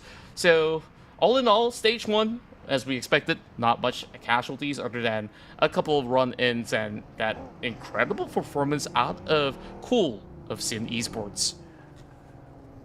To circle back to your point about GOE, I think in terms of firepower, in terms of gunplay, I think they are very brilliant when it comes to these things, and how they hold their area and hold their ground. And I just, honestly, I feel like GOA can do with a lot more confidence, playing as a team, playing as a whole, to be on that same page when it says, hey, I have a teammate that wants to go aggressive, please come and be aggressive with me, is what I want to see here. GOA feels very individualistic right now. Brilliant players, yeah, but I think there's always going to be strength in numbers. I think GOA would do great to be able to utilize that. And we just spoke about GOA a while ago as well. They were just so separated, and the members of Sin are just gonna be, tearing them one by one. One player knocked out, another 3 to go, and I think Sin are on a hunt. They know or have a, I think, decent idea where the other members are, and they're trying to scout and just comb around the area and pick them off one by one here. And that has been a massive problem that GOA is facing right now, because it doesn't feel like as a team they're able to really utilize their firepower. Yeah, they've been kidnapping players out of the broad daylight and now chasing onto PMCL. Where exactly is he gonna go? There's not even any compound nearby. He's just driving towards the closest one possible just to find a little bit more reprieve with the rest of his teammates at the very same time. So now they'll know the entire squad is pretty much there, so they can actually call in the cavalry, and they're already on it. Take a look at the position. They have a diamond formation being formed up, and they just need to sniff out Rex's position as he's now tossing a grenade towards Dale. Just now, Sin was the one hunting, and it feels like Dale is on the other end of that stick here. But we've seen Dale go completely nuclear before, being able to take 2 1vx's before. He just has to just buy time for his teammates to rush up forward, and that's exactly what's happening here because Dale has sat fairly quiet, hasn't moved around quite yet, and here comes the rush forward here. Rex getting fully cornered into this compound, no place to go, as Sin is going for a 2-way push on the outer end here, and the sprays are good here. Erangel is going to quickly find one, knock him down, and Goa's members are getting knocked down like bowling pins. And the rest of the other 2 members, Goa says, okay, you know what? We don't want to stay here. We want to run away. We want to try and survive this skirmish. Furring X is in that compound. I'm not sure if Furring X is going to do anything here. My question is, he can go a little bit more aggressive, steal away another point, but it's not looking good for Goa. Yeah.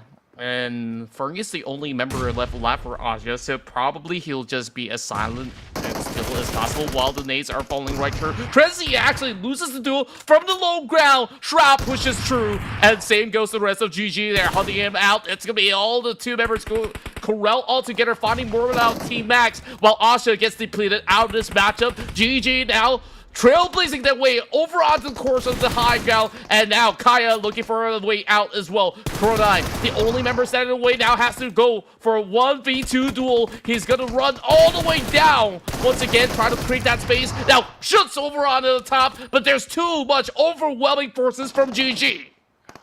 The high ground gave them so much dividends. And now Goa, the final member, Clay Jr., what are you gonna do here? You can try and rally back, you can try and isolate fights, and he's gonna try to rush on the open, tries to take advantage of Cool, but Cool, this high ground will give him all the advantages in the world, and Sin, not only have they eliminated Goa, but they're on the way to be able to play catch up here onto NX. 6 points already in the bag. This team looks unstoppable on Miramar right now. Yeah, it's just phenomenal, and their work rate right now, those nades flying right through. Claire needing to be revived. Maybe he's not going to let that happen as he's already holding over onto the quarters of the angle. A little bit of a tough run in, I would say, what the rest of TTQ further solidifying their defenses at the moment. Because just trying to actually see if they're going to be looking for a push or not. Sin Esports looking to pave their way through at the very same time. Those nades falling right in as they're keeping themselves occupied, but they got to be paying attention because PBMS on the other direction is shooting right through. Looking to try and see whether or not they can find a final few members there. Zuki, one of the most aggressive members from TTQ here, gonna try and deny a bit more space, allowing his teammate to be able to just crawl his way into a safer spot, to be able to reposition himself as well. But the members of the team outside, I don't think they want to slow down the pace. If anything, they need to be careful because Sin is looking to just go in, crash the compound, and take away any advantages TTQ has. And I'm wondering if TTQ has any SOPs or even counterplay for that aggression coming in from Sin. Yeah, it's definitely hard to actually wiggle their way out of this, so they definitely have to consider really long onto what exactly the next stance is going to be possible for them to take or not. Coca-Cola looking from down under, challenging the likes of Sin Esports right now, as they've been able to hold over onto the slump terrains, taking good notion, as that definitely allows some certain plots to be made by the rest of GX. While they take that late approach over on the south side, the rest of the field over on north, though, PBMS is in a really decent space where isn't much of a retaliation coming in from these members of TTQ because they're too focused onto the rest of the members of Sin Esports at the moment. So that is going to be a big reprieve. That also does allow GX to go in for a wide wraparound if they really want to. I want to see how much does TTQ want to get out of this scenario, because right now they're only holding firm, not really going for the full contest unless Gus gets a good knock. It's looking so chaotic right now. The angle or the area that Sin is holding now, getting sandwiched from two different teams, the high ground, and even in fact their own compound is just completely in shambles. Cool tried to think that he's gonna be sneaky. No, Coca-Cola, one of the members of GX, the high impact maker, spots him out fairly quickly, knocking him out of the game here. As Sin, with only one member left, is Dale. That Molly just immediately gonna blow him away as well, as Ices is gonna survive. The rest of GX still quite intact if you ask me, but TTQ wants to change that. Yeah, that was one of the cleanest push I've ever seen coming out of GX by far, and right now TTQ seizing the opportunity to actually do even more of that damage. Demo's right now being hustled. Well, it's gonna be Scotty now bringing in the P90, but not really finding the mark. It's gonna be Momboy here going for the exchange. It's gonna be Momboy left as well. Ryman now heals up, so the coast isn't exactly clear as yet, but at least they pave a little bit more room for themselves up against the rest of these members of NB from right across those corners. So great fight, well played. Now the journey continues. 214 Akira is in between those valleys. A very interesting formation with two planet up top and one on the low ground. RNG is also very quiet. Terrain as well, I believe it's a compound in their hands. But for GX and TTQ, they're stuck. A gridlock, if you may. That terrain is not going to make it the easiest for GX to rush into the circle. And even if they do get into the circle, it's going to fall straight into the arms of RNG. And for TTQ, they can go northern side if they want to. But I think for them, they're just trying to see whether or not they can steal away more kills here. If anything, they got two already just from the last two members of Sin, if I'm not mistaken. And for them to get into the circle, it shouldn't be too much of a hassle. In fact, it's that terrain they're holding onto gives them access straight into that area. It's open side, but 214 might give them a problem because they have a compound, they have a terrain to work with.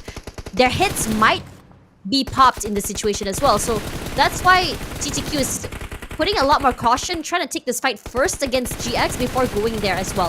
And GX tries to find a way to not only get to the circle, but to reposition themselves into a more safer spot. But his position for Claude, that's a bit out there in the open. I'm quite surprised that he decided to make that trek out when there's barely any cover, and it's so vulnerable as well to these high ground plays. But I think for him, he's just trying to steal away attention for the members of TTQ, opening space for Coca-Cola, puts in the damage into Zuki, but Zuki, you really got to give it to Zuki as well as his teammates. That's some insanely fast reaction time. Yeah, great calls as well, where they are choking away all that position possible. And right now, Foxy got them all funneled through the stairwells, and that was just a big, massive spray down with those shotguns as he be able to take an entire squad down out of PBMS. So that's big 3-pointers out there.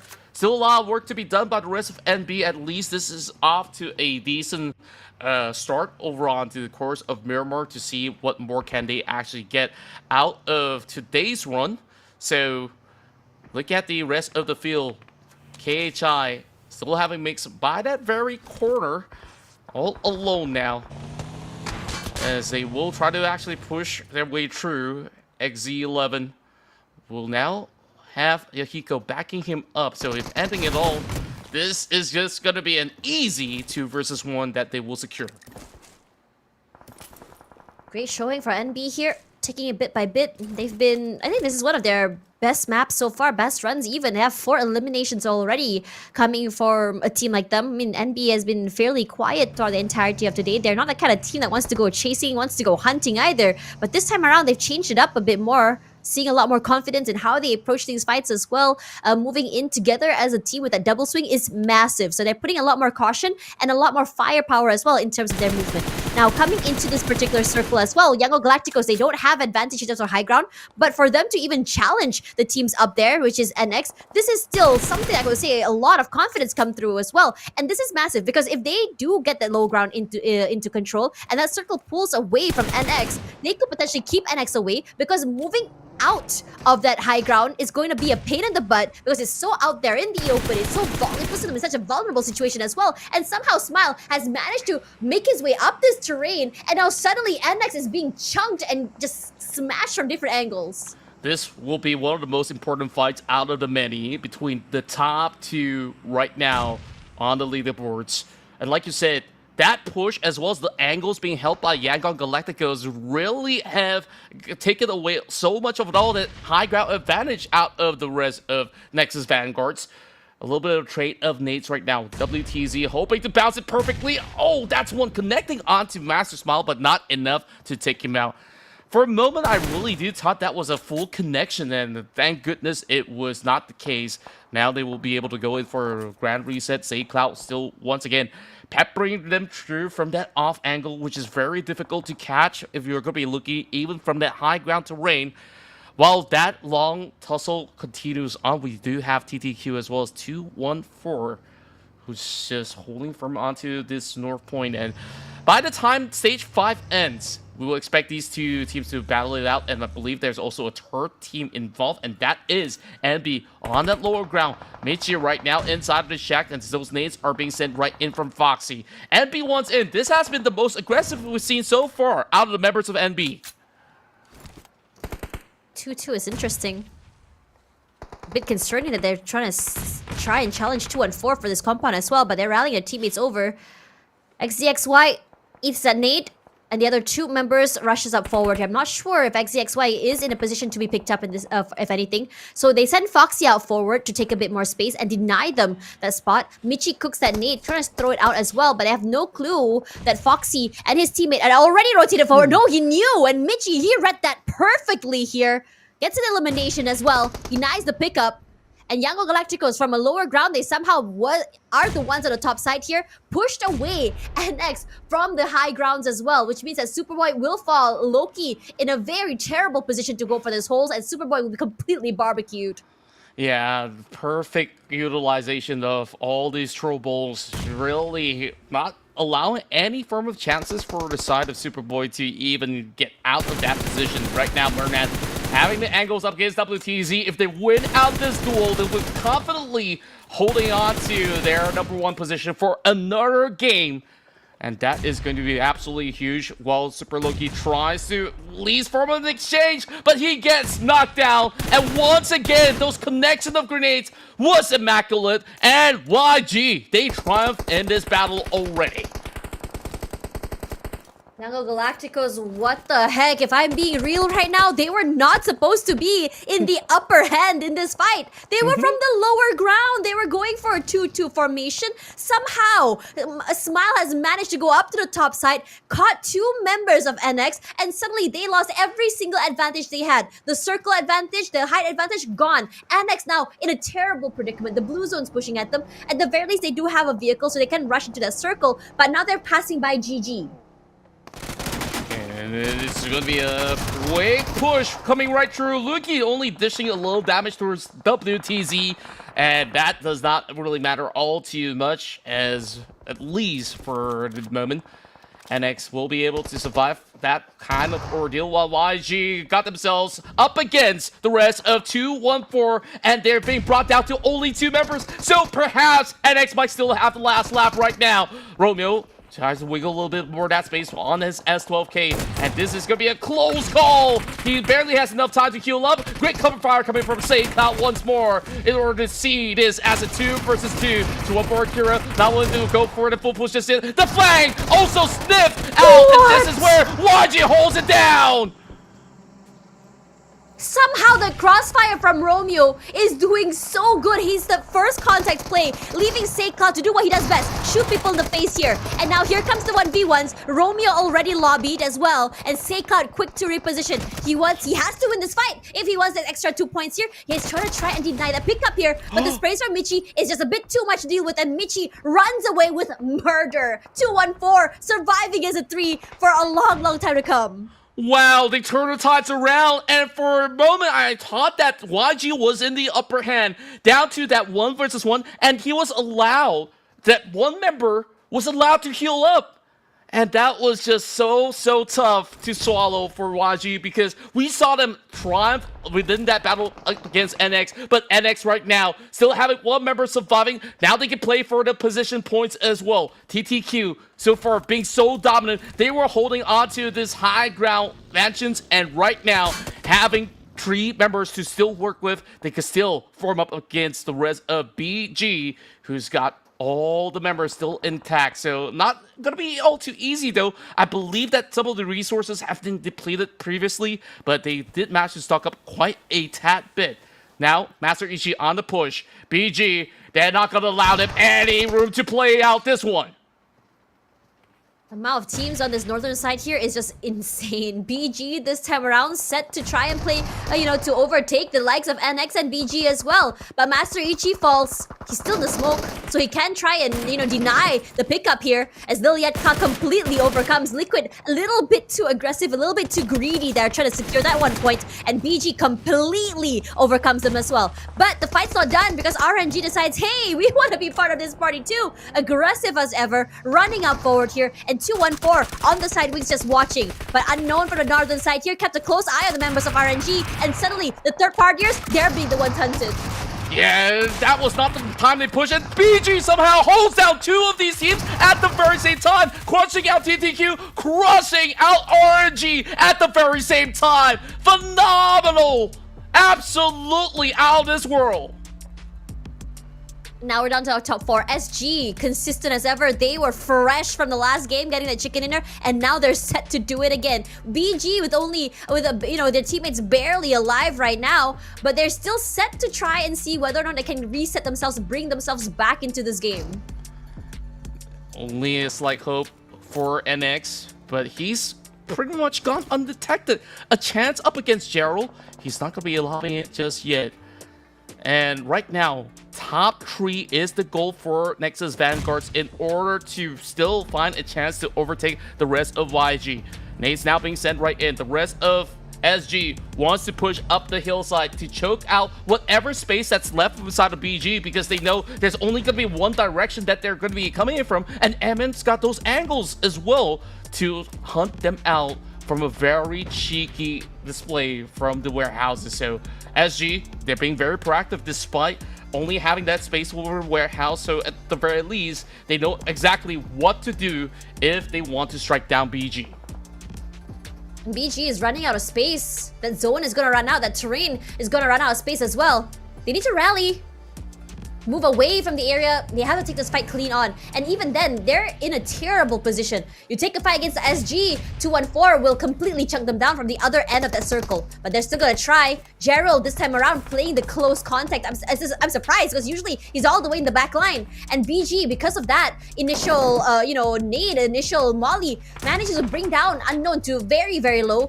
Chips a bit of damage coming in from Master Ichi as well. And Joji, surprisingly, hasn't been found. Yeah, he's been so sneaky, and he might be able to catch MM off guard as well, because right now he's taking his time to heal up, and this is that perfect opportunity to strike, but he's just allowing him that space because the rest of SG is still pretty much occupied. He's looking for this grenade. It's gonna connect. It's a perfect cook! And oh my god, Joji! Absolutely disgusting! And right now, that allows the rest of BG to also follow suit without the pressure from MM. And just like that, the big plays have been found. And Joji, once again, stealing the points away, stashing more members of SG. Every single one of these teams in this corner on this in this fight has completely fallen. And now 2-1-4, they're happy to not be a part of that fight, happy to be able to move around that map, full control of that circle. Now it's just about hunting. And Joji says, you know what? don't care about you guys. Point denied. You get the chicken dinner. You're not gonna get my point, but 214 laughing to the bank here. A winner chicken dinner for them, showing their claws for the Philippines. What a round. Absolute insanity, right? When we think about that fight between both BG as well as SG, they were ready to duke it all out. Emmet was in position, but they did not check their 6. And they were kind of close to sniffing him out as well. So it's an incredible heist coming from Joji to bring massive stacks of points. 214, they just really had to wait, because once these guys settle the scores, this is just going to be an absolute freebie. But of course, they did massive fight that way out from the early altercation. So that is still pretty huge for 214, but even bigger for Nexus Vanguard. Honestly, it's looking great right now for 214 in terms of points. In the previous game, I believe they were at the very, very bottom of the barrel with only 18 points. This could be the start of them to climb up all the way to the top here. In terms of eliminations, they don't have the most massive in terms of that, but for them, it's all been about one thing: those placement points to really launch them forward. These 5 points is enough to really bring them a little bit more ahead in terms of, you know, being able to play catch up. There was like a 4-way tiebreaker in the last few rungs of the ladder. This could be them moving to the top side there, meeting with other players above 20 points. If anything, right now, Michi has been phenomenal in terms of how aggressively he plays a very, very high risk, I would say, showdown on how exactly he approaches these things. And most importantly, him being able to take away space and just surprise people has been phenomenal. Let's have a look at the highlights and talk more about it after this.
What a round that was, as 214 Akira find themselves a great space over at North Point in order to seal the deal, and it's all thanks to great positioning as well as that late push. I believe it was up against TTQ where they managed to also got themselves plenty of hefty elimination points, whereas they just needed to wait till the dust settled in order for them to really claim this one out of the bag. And that kind of ties them with BG, who also secures 15 points. Whereas, looking at NX to be able to score so huge, where they were being hustled by the rest of YG, but YG, they faltered because of how well 214 has also been denying them in that 1v1 scuffle towards the tail end of that spree.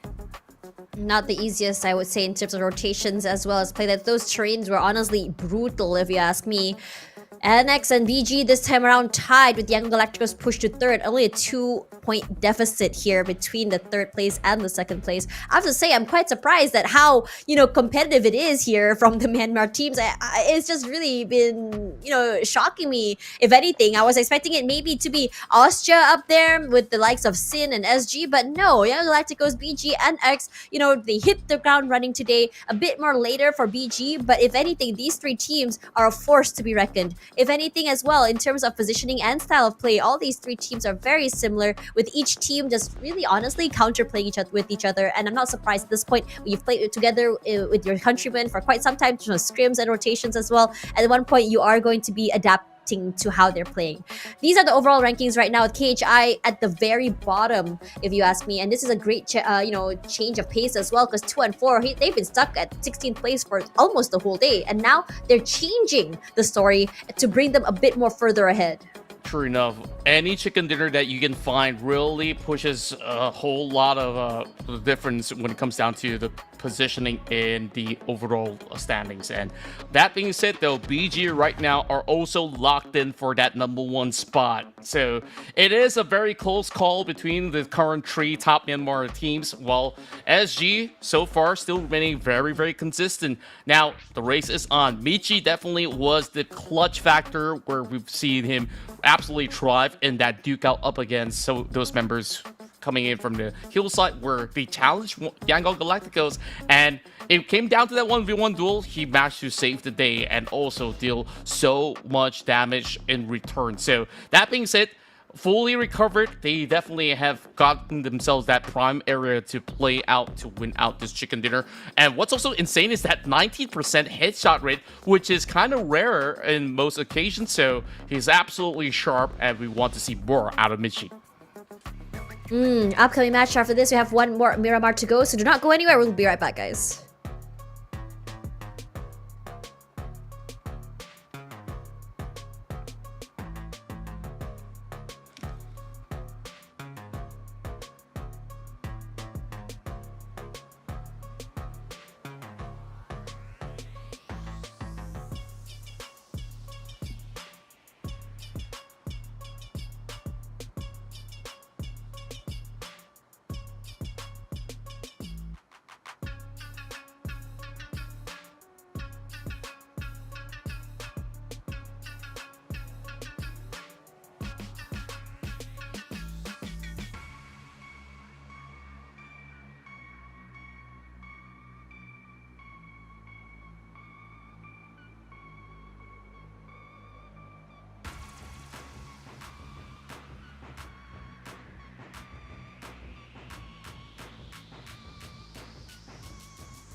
Welcome back once again as we dive into our very final game of the night here in day one of the PUBG Mobile Challengers League. It's been fantastic so far as we've got all the teams pretty much locked and loaded with 3 currently running for that #1 spot, and it has been such a thrilling ride as Contra as well as Tash Money bring you through to a final matchup of the night. Yep. It's going to be interesting as we did see a big shift as well in terms of points in the bottom rung of the ladder as well. Especially with teams such as Austria and even NB looking a lot better compared to before as well. So not only are we seeing shift on the top side, it's also the bottom side of the ladder that we're seeing a lot of changes for as well. I mean, granted, SG and Singapore and Sin as well are rallying back, trying to catch up with the points that has already been set by the teams Mongolia. I feel like today is going to be super exciting as we go into the final Miramar map.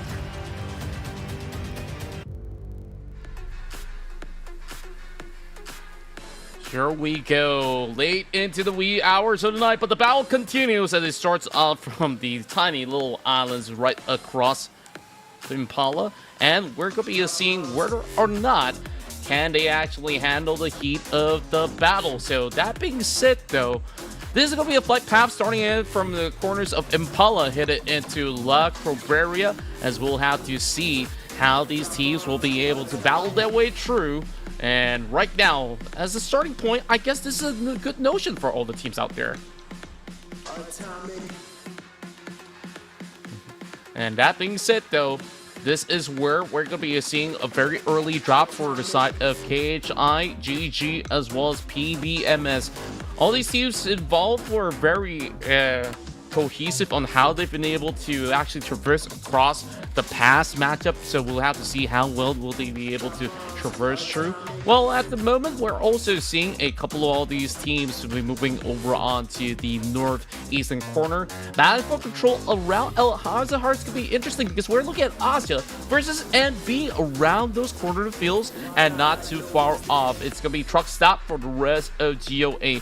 Centerfold, 214 Kira, BG, as well as SG, was we're already looking at a little bit of an open fire. I believe that's also a little bit of a warm-up. And as a matter of fact, that first circle does appear towards the far eastern corner, so this is going to be pretty much a very good start for teams like Sin Esports. Well, Tash will be joining us in a couple of moments as she's also sorting out a little bit of that technical difficulties of her own, so don't worry, she'll be back in the jiffy while we carry on with the rest of the field. GG right now. In the middle of the open, they don't really have that space for taking. They will be able to at least hold firm as they have a warehouse to be able to siege right over onto the corner. So that's going to be good going for the side of GG, but they have yet to loot up yet. Interesting enough, I believe they're just seeking out for certain players who might be dropping around these cores as they do find themselves a little buggy in order to gain more mobility, get a little bit more of that space across the Impala fields. Now, taking a look very closely onto the midfield as we talked about the top quadrant as well as the bottom 6 as well. Yatka so far is the biggest damage dealer out of the last round alongside with Godspeed, as members of BG has been thriving in order to secure themselves that tie for #1. So YG, they cannot afford to slack off any given point at all because right now they're 2 points behind both NX as well as BG. Well, Yatka so far, this is a veteran player that we've seen him play alongside with some of the very finest in the Burmese region overall. So absolutely lovely to see him really showing his strength so far. Whereas the rest of KHI, off to a decent note, KHI still over onto the bottom of the leaderboards, currently tied in with GX. But you gotta keep in mind that from 16 all the way to 10, it is within touching distance. So any good games for either party, like KHI, will be able to send them back on the right track. So I would say it's still relatively competitive, though the top portion of NXBG as well as YG are definitely playing for a whole lot more, as EWC slot is on the line for the finest team in the PMCL. Whereas the rest of GG have been able to secure themselves the top end of Impala. This is going to be very important for all the teams out there because Impala is going to be the focal point of this respective final matchup. Speaking of which, GG already looking to trample upon the members of KHI, immediately passing on to Claire as well as Blanks from the get-go. Now looking on the Duke out, a quick swing that actually favors the trade towards the hands of the KHI member, and right now Shroud can only go in for a little bit more of that reset and kind of had this thrown off course. It's down to Demios as well as Mix, but the damage been done from the side of Shroud. Potential for a big turnaround right at this moment. Claire now providing all that intel. Big resets coming right through. Those nades catching on to Blank, so it's still going to be a 1 versus 2. Is it going to be enough meds? Not apparently so. There is a med kit for Shroud, but it's not enough time for him to actually utilize that. The nades are falling right in. Shroud holding it still. There's just plenty of troubles. Great stocks coming from KHI, but the nade was perfect! And they will seal the deal. KHI is not down and out just yet. Demios is doing well when it comes to just clutching these rounds, keeping his team alive in the game as well. I mean, granted, they did lose one member, but it's still fairly enough for them to just really move forward as well, going to a 3. This is good for them as well if you look at how exactly the team is going to as well. They are so all the way down into Impala. They've already been expecting that teams were going to be fighting for this compound against them as well. So this is looking real good, as many teams from the other ends of the map are looking to just really tuck themselves over on the eastern, the very eastern side of that map.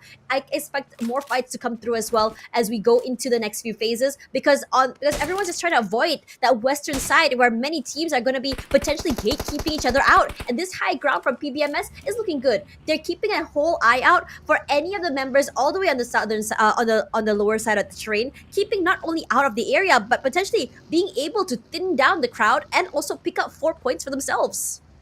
Yeah, that's absolutely massive, right? Thinking of KHI, one good fight. Remember, they were at the bottom of the barrel. And right now, they have already moved themselves into the top 11. Definitely a whole lot more to gain across the field of Impala. The only thing about that is that they won't be able to claim the highest peak at the moment, and that is pretty much preoccupied with the rest of Guardians of Angel, GOA. Over on the top side of the hills, that has been a little bit of a tone in flesh for the many that will be playing in the fields of Impala later on. So we'll definitely expect a little bit more of those small little exchanges from long range in between. While looking at Minor and the rest of SG, it seems like they have also found some movements over onto the course as they potentially could take on YG at this current point of time. That's the plan, right? To take down the previous champions, to be able to overcome and say, hey, I've been the best of the best. I'm the new reigning king here. We're just talking about PBMS before we talked about Young Galacticos as well. And this is huge because they were the teams on the back foot. They didn't have advantage like, say, Goa in terms of train as well. But because they've really separated themselves into many different angles, they're able to get that intel, be able to quickly chunk down the HP. And I have to say, for Pretzel, that was massive because that was just one singular spray to get knocked down. And his teammates are just quickly trying to take up that space and make it death from above. That's right, and that is going to be the main modus operandi for PBMS once they do claim some of all these high grounds to full effect. There's only about 2 members at the current point of time, and it's currently being shared with a space where over onto the middle of the hill is going to be GOA that's currently lurking around. I think this is a decent spot for them to at least play defensively for the meantime. Since it's still very early, we are already looking at GG already down and out. At least they did manage to back 1 point before, of course, ending the night here. Now they can just look back into the VODs and see what they could improve for days to come. So another 2 days of the grand finals. Make sure you guys don't miss any of the action. RNG, significant improvements amongst the many teams. They started things off really passively, and they start to get more involved, especially finding great positions in the map. So I think this could still be one of those rounds where RNG could still find a little bit more leeway, because you take a look at La Bonita, nobody's there. This is a good opportunity for certain teams to be claiming some of the space, because it's not fully confirmed yet inside of Impala. Well, it gets him in the end. Took a bit of effort there. Just go out, get the kill, go back inside of the area. NB cannot fight back, cannot answer, so they're gonna have to let the player go for the time being. And NB, I think they have had a pretty decent run toward the second half of the day. They've been taking their time, being a little bit more proactive compared to a more conservative style play. Finding that confidence, I feel, is just so important, especially as you go throughout this grand finals. You really have to change that mindset, change out how you play, and just really catch so many teams off guard. And now, like you mentioned just now, Bella Bendita is open, so that is something that a lot of teams, potentially teams are getting into the circle, would kind of like gun for as well. I think I did see a bit of a standoff between Yango Galacticos as well as SG over onto San Martin, but no casualties. Yango Galacticos choosing to not take this fight, and I think that throughout the entirety of the day, they got away with so many things in the beginning of the day, and because they haven't had the best of rotations, that's why I decided to go just not take these fights very early. Perhaps it's a more calculated move as well. As NB this time around, we talked about how slowly they've been approaching these fights. That terrain is not giving them any value, as GX comes from the outside of circle, chunk them down, and completely obliterate them. Yeah, more and more of all these death traps being set up. GOA burning another vehicle. This is Yahiko down and out just like that. And B has just got sent off. So all these teams really got themselves pretty much set up in the form of those positions. This is how they've been able to capitalize on some of all these firm, massive takes onto the vehicles. Even the monster truck blown out to smithereens just like that. So a lot of these teams who are moving late, they gotta be careful not to full send it directly into Impala. That's where the majority of the crowd is at. So, like you said, yeah, Bonita is not really grabbed by all these other teams, where there's certain locations over the south as well as the north that's pretty much preoccupied.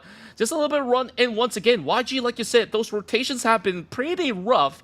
But thankfully, SG is not willing to fully commit until they get themselves a better location. Right now, YG is also getting tagged with those sprays coming in from BG, who's set up over onto the other side of the hill. This is massive, honestly, if you think about it. Yango Galacticos were the team to go up toward truck stop, and SG were the one trailing behind them. And somehow, Yango Galacticos on the back foot, nearly losing their members. And SG, because they're seeing the retaliation come in from Yango Galacticos, they said, okay, that's enough aggression coming from us. We're just gonna let you have the entirety of truck stop while we go toward Minas Generales. And somehow, they've managed to get away with this, somehow scot-free. And Yango Galacticos are probably left confused, like, wait a minute. Aren't you here to kill us? What do you mean you just back off and go into another compound and just back away? We want to take this fight, hello? Yeah, and at the same time, Yango Galacticos, if it's a fight that they really want to take, now they're sandwiched in between these two teams, right? So what exactly is the right call? Like, do you want to flush those members of SG, or do you want to go for that long exchange up against those members of VG that is unrelenting for the most part? You saw they were just putting enough pressure to shove away these two teams. Now they're kind of cornered up. So a little bit of a predicament, but nonetheless, I think that they will be able to handle just fine. Not so much for TTQ though. This is unfortunate for Zuki. He got caught off guard. Ranzer coming in from the distance of the blue zone to just stash him away. So that is just one for Nadia out of the books of Asia, but they've already lost two in the process of the rotation as well. Austria is doing great right now. Honestly, they have just enough aggression to, to take down an entire team. They could even go individualistically if they want to, but they're also within close distance enough to rally up each other, rotate quickly, and even fall back. They have a lot of pages in their playbook on what exactly they want to do in this situation, and it's honestly been track by track for them. They didn't have the biggest, or in terms of points when they started the day, but they are just taking it slow, and they are slowly coming out the ranks here. 33 points, 2 points away from TTQ only. And I wouldn't be surprised if they ended the night maybe closer to RNG or even overtaking them as well. But for the team of Yango Galacticos here, northern side, you thought they would be pretty much untouched, especially since Sin had, SG, has given away that space one more time. But BG has been such an annoying thorn in their side. They've been stopping them a lot of times, stopping their rotations, picking them off one by one. And now they're the reason why it's so hard for them to rotate into Minas Generales. They're stuck there on the northern side and they cannot rotate out. In fact, they're in a position where SG could come up to them, Master Smile might be isolated from them, and they might lose 2 members. Yeah, BG is definitely in the best focal point of it all right now, holding it firmly, while Asia, as much as we've seen praises about them, right now they have Ranzer with a smoked up vehicle, and that's gonna be top. Like I said, going super aggressive, getting another catch, as this guy was pretty much elusive from the grasp because they were paying attention to his teammates instead. So Erangel now gets to reposition and gets the upper hand from high above, just for a little bit of payback against Nero. The Blue Suits just chunking them down now. But Cola, not relenting. Top stuck in that building, barely an HP. That smoke should give them both that space to just really disengage for time being, reset one more time, and go for that reposition. And then the question is right now for Austria, I mean, for them, I think right now, they've lost 2 members already. It will be in their best interest to put a lot of distance away from them and GX, not over-aggress, but Top has other things in mind. You know Top, how he plays, how aggressive he can be. And I think he wants to hunt. Yeah, it really feels like it. While he is thinking about it, it's Kayleigh Jr. from quite afar to be able to kind of knock that guy out of the wood. So, if he does have a chance, perhaps he will be able to steal it away. But it's going to be Goa that actually secures the kill in the form of Isaias. Now, Top still has 2 more first aid kits. The question that remains is, could they actually find a wiggle room to enter into the corners of Impala? And there's still many of all these players waiting in the wings. While SG, they storm the gates up against Superboy. NX gotta fall all the way back. Superboy is all alone. Not too sure where exactly his teammates are looking for a position out in the middle of the field. So they will call in the cavalry to commit further to this fight. And this is going to be the battle for the top position as well. SG, they've been doing so well throughout the night. 58 points at the moment. If they crush the entirety of NX, they should be settled for top 3. I'm not too sure if they are aware that the other 2 members of NX are not close by, so they have to watch their backs. As for PMCL here, Monboy knocked. So Pritzel, you know he wants to go aggressive, but he's letting his teammates do that. They've taken a fair amount of damage to try to rush into that by himself. Top side, managed to put in quite a bit of damage onto the other members of PBMS, but PBMS unrelenting. They're gonna try and give a bit of space with the mollies, with the nades as well. So that means that for Monboy, he can just chill. Raimon, excuse me, he can chill at the side for the time being, get picked up. Scotty as well, rendered so low, and the rest of Max just backing off. They're getting these knocks left, right, and center. For me personally, I would love to see Max just really, go a bit more aggressive, take up that space, and just the Trezzy down here. The rest of PBMS. They are not in a position where they are able to collapse either, leaving you all alone. And these fights are being stolen away in terms of points from Sin over to the middle side of that circle. Yeah, this is why it's so difficult, where they weren't fully pushing all together. They're just using all these utilities, but great work on side of PBMS. They managed to secure the big bulk of it at the very same time in the form of Nox to kind of negate danger despite some points being stolen away. YG now crashes over the top side of the kill up against BG. They want to take up this fight, but right now, all these members are slowly obliterated. Another rough round here in Miramar sees YG walk away with nothing. Austria as well, gone. Oh man, that top 3 race for Young Galacticos must be heartbreaking to get knocked out so early without, fight at any points. In fact, if you think about it, 64 is all Young Galacticos will get at least for tonight. They try again tomorrow, earlier for them, but for the rest of PBMS, this is a very long and prolonged fight. You somehow has been managing to stay alive fairly unscathed. The rest of PBMS gonna try and go for this hunt. And if those angles are not properly, taken care of, there we go. You will be able to chunk him down. Monboy tries to at least answer back, and he does. So the pickup is definitely there, but he in the wings. Yeah, beautiful usage of the M249. This fight is not done and dusted yet. The rest of NX still full squad, because both sides have definitely thrown a whole lot of utilities across the field already. Now it's down to Superboy to really hold down the front lines. MM now going for the flank at the very same time. All the 3 members all funnel over onto the far right corner, so this isn't going to be all too easy. GX, the next team to bow out. We're seeing teams dropping like flies in this very final match, as these teams are just going full on fist fights all across the maps, while Miner now has the Molotov.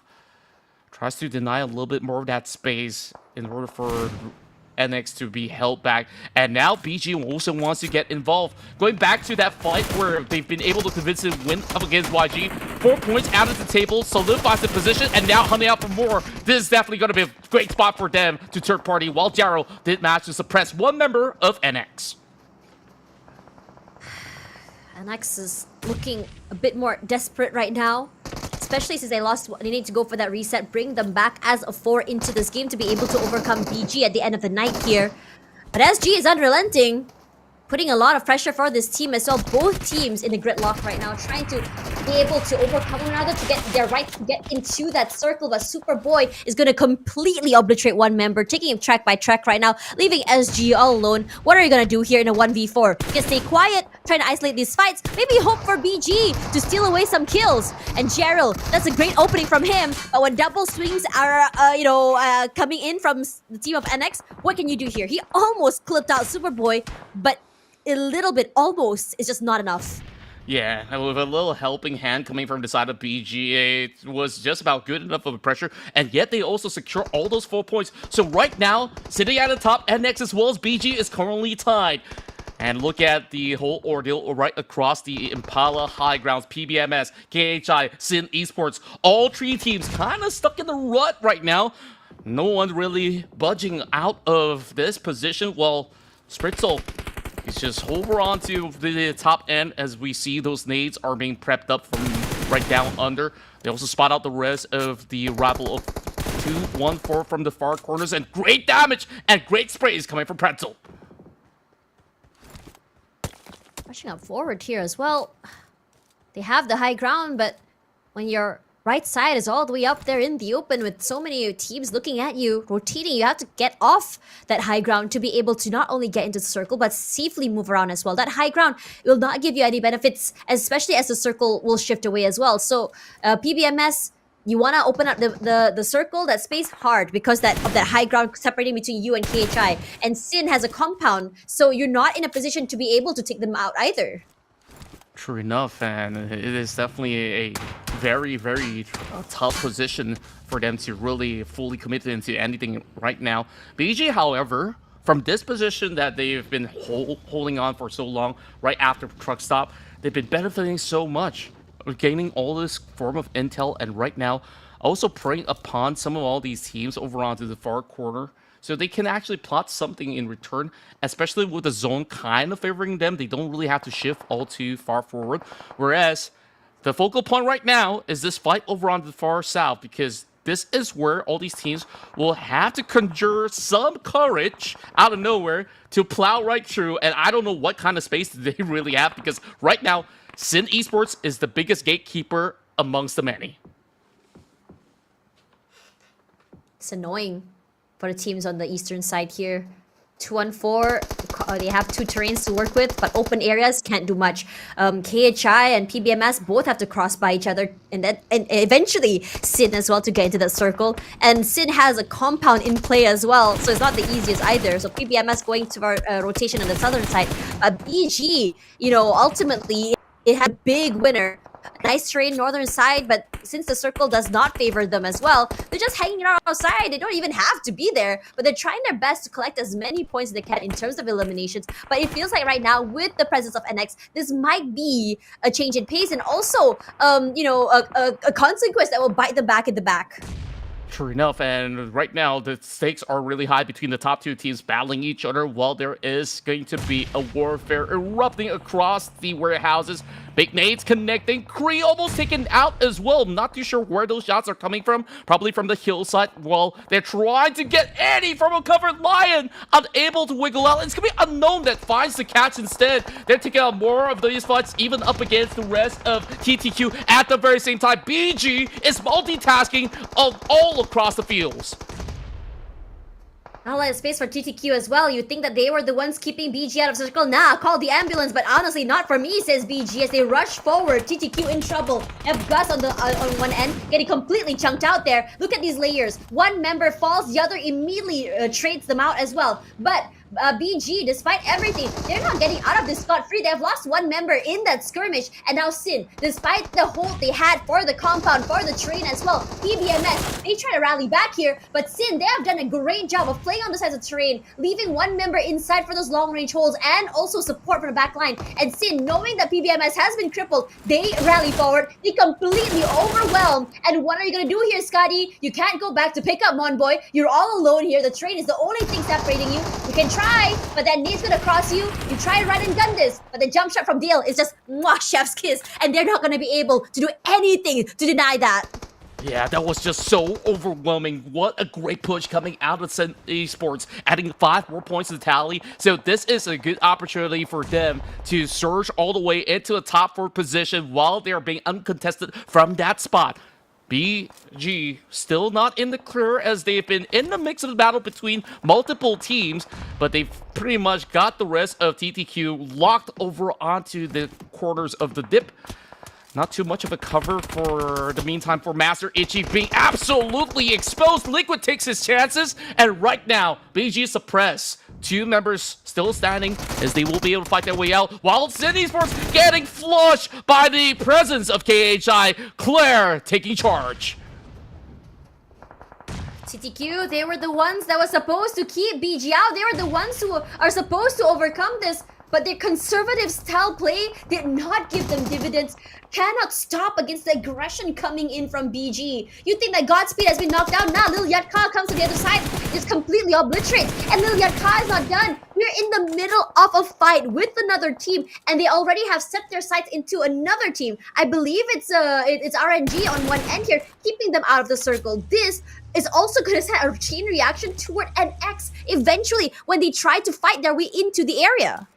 Yeah, it's crazy. All the angles that they've been able to acquire from being over onto this north point, they just have to take their sweet time to see who actually makes their exit out. They haven't settled scores with Maybe, but he's pretty much locked right in. And here goes another grenade. This is going to be the final one. He's got to make it count.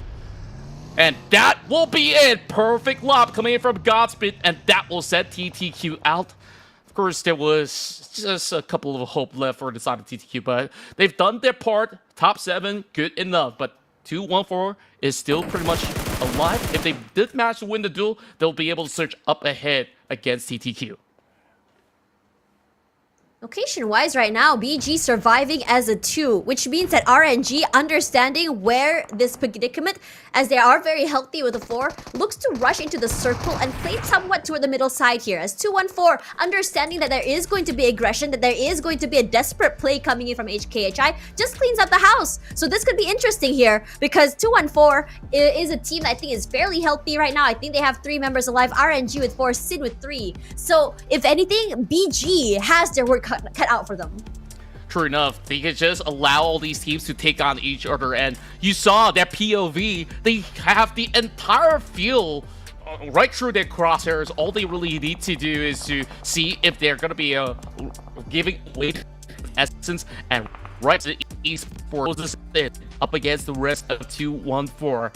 Not going to be quite straightforward for the rest of 2-1-4 to exit that area. They're not exactly going to be able to really step out in the open without receiving any further damage. So we'll have to see how exactly will they push through up against Esports. Nades to slowly flush away those positions is the key to what 2-1-4 could potentially bring to the table right now. So Kree is going to look up ahead. Going to be taking quite a while before he's going to be touching.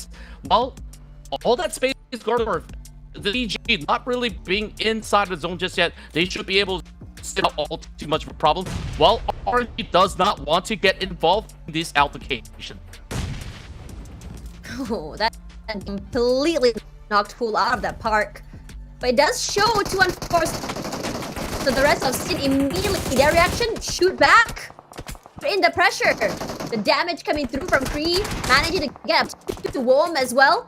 But 2-1-4, their layers are a bit much to deal with here. Didn't able to hold on. The southern side fully in RNG's control, and they're happy because they didn't have to touch the northern side or eastern side of the map. Forced to take these fights. Godspeed will be the next victim here onto RNG, trying to breach the area of control coming in from RNG. Not able to do so. Have to play the side of the terrain, have to be able to play a bit more passive. Yeah, you take a look at the backage of BG, they run out of any form of utilities. There's no smoke for them to cover ground, so they are kind of suppressed by the edge of it. So this is playtime for RNG. Once again, driving in this Miramar map, going up against the rest of the field. That cut now being picked up. Great spray coming in from Jipna. It's only down to Godspeed left, all the way from the back end. And he might just be looking to deny himself, but instead tries for a trade, but not close enough. Up against Michi. Now it's RNG versus 214. You leave Jappy just to watch two members and the other three fully pay attention to the rest of 214. Michi knocked down. Same could be said about Jappy here. Good trades all around. And Kree, he's trying to bring the heat to the table. Knows where the members of RNG are. Makes his presence known. Not afraid to shoot out. Gonna go for a prone game here. But eventually, it is still going to be one gun barrel against three others. And Jipna looks to bring back Jappy into the game. And understandably so, you want to make sure that you're able to fully capitalize everything. Rangers forward there, takes away that point. Michi not able to be brought back into the game, but no clue where Kree is. Yeah, both sides depleted of resources. Only one flashlight as a smoke left for the side of RG, and they all line up! Oh, this is blunder coming out, but Kree denies himself, unable to secure the final points. The win still belongs to RNG! There's just too many guns to deal with, too much firepower as well, but you gotta give it to Kree. He fought all the way till the end for that. Not able to take away those points must be frustrating, but in a day he tried. RNG looking good right now. I believe this is another chicken dinner for them today, and I think it's looking great for them. It's a very different style of play from the rest of the Mongolian teams. It's less aggressive, more passive, a little bit more conservative, but at the end of the day, it gets you the job done. It gets you the chicken dinner, it gets you the placement points, and all the other eliminations that come in for the last circles. You know what? Done and dusted. Yeah, and RNG, this is by far the best performance that we've seen so far from this team, and this potentially is the second chicken dinner as well. How far will they actually push themselves when it comes down to the stats on the leaderboard? Take a look at this. Jipna as well as Jappy. These guys were absolutely massive in those exchanges. We see them really denting the hopes of 214 in order to step even deeper into the field, despite that final stand to be pretty much worthy of praises. So this team effort, absolutely splendid from RNG.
Today's matches were phenomenally close. I have to say, not a single team managed to get a free win today. Nothing was free. In fact, coming into this final match, we're seeing a tie in score. At the very least, 16 points apiece for both RNG and BG. The only thing that's differentiating this right now is that BG has been a little bit more proactive in terms of getting those eliminations, in terms of showing their prowess when it comes to the gunfire, compared to RNG, who is more conservative, more about survivability compared to the rest. Surprisingly enough, coming to the end of the day here, Young Galacticos as well as SG, who had, I think, quite a strong start to the day, not able to hold out till the end. We saw a lot of consistency coming in for Young Galacticos, but unfortunately for them, despite that point start, the 21 points at the end of the day, they're not able to hold on that first place, and now the gap has widened between them as well as BG. 82 points, so far ahead of the rest. They have at least one map where they can really fumble and be able to bring themselves back into the game. This is a very different BG than we saw during the group stages, and I am definitely here for it. I'm absolutely in it for it as well. You take a look at the strength of this team. They are so well composed throughout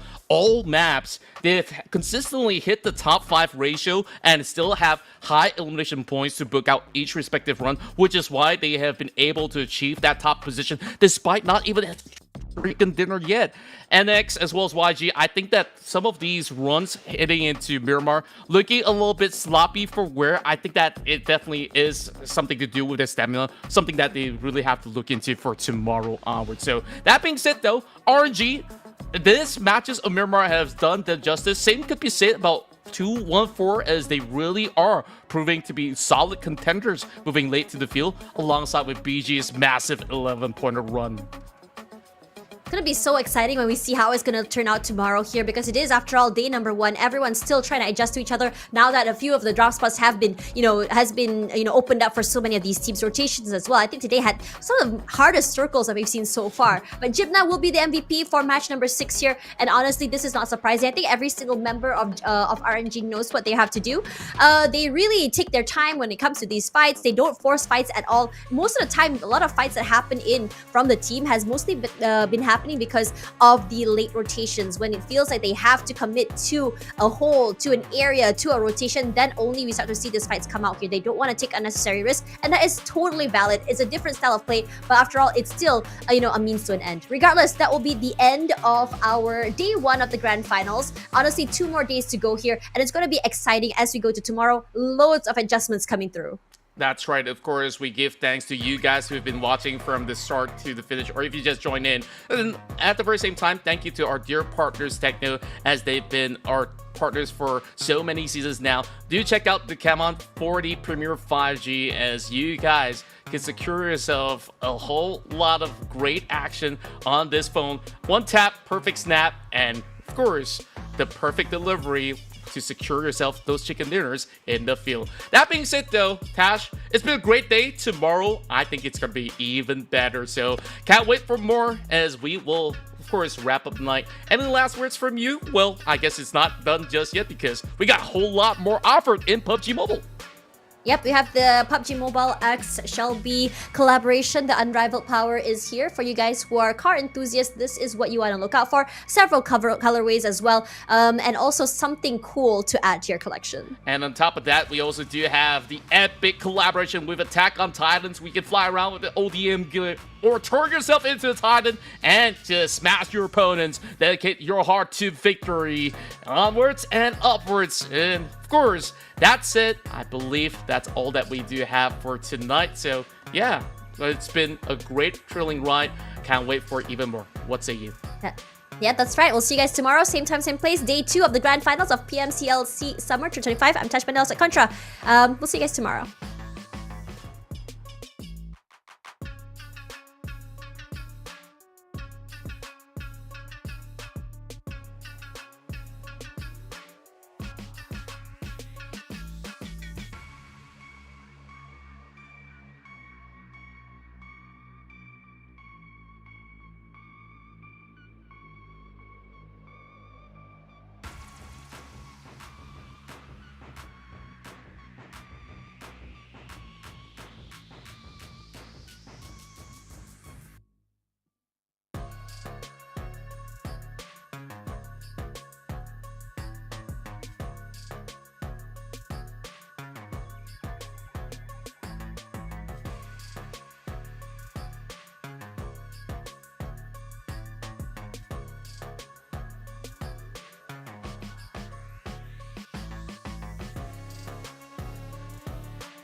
it so good, baby. This good life, yeah, it's all mine. Ain't nobody gonna take today. Breathe it in now, baby. Feeling in the air, we're free. Breathe it in now, baby. Feeling in the air, we're free.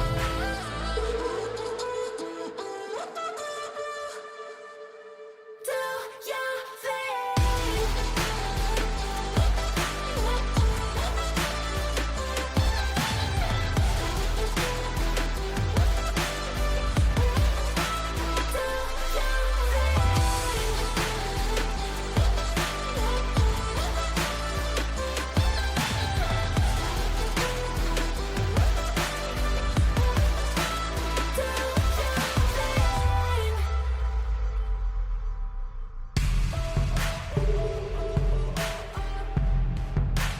Do your thing.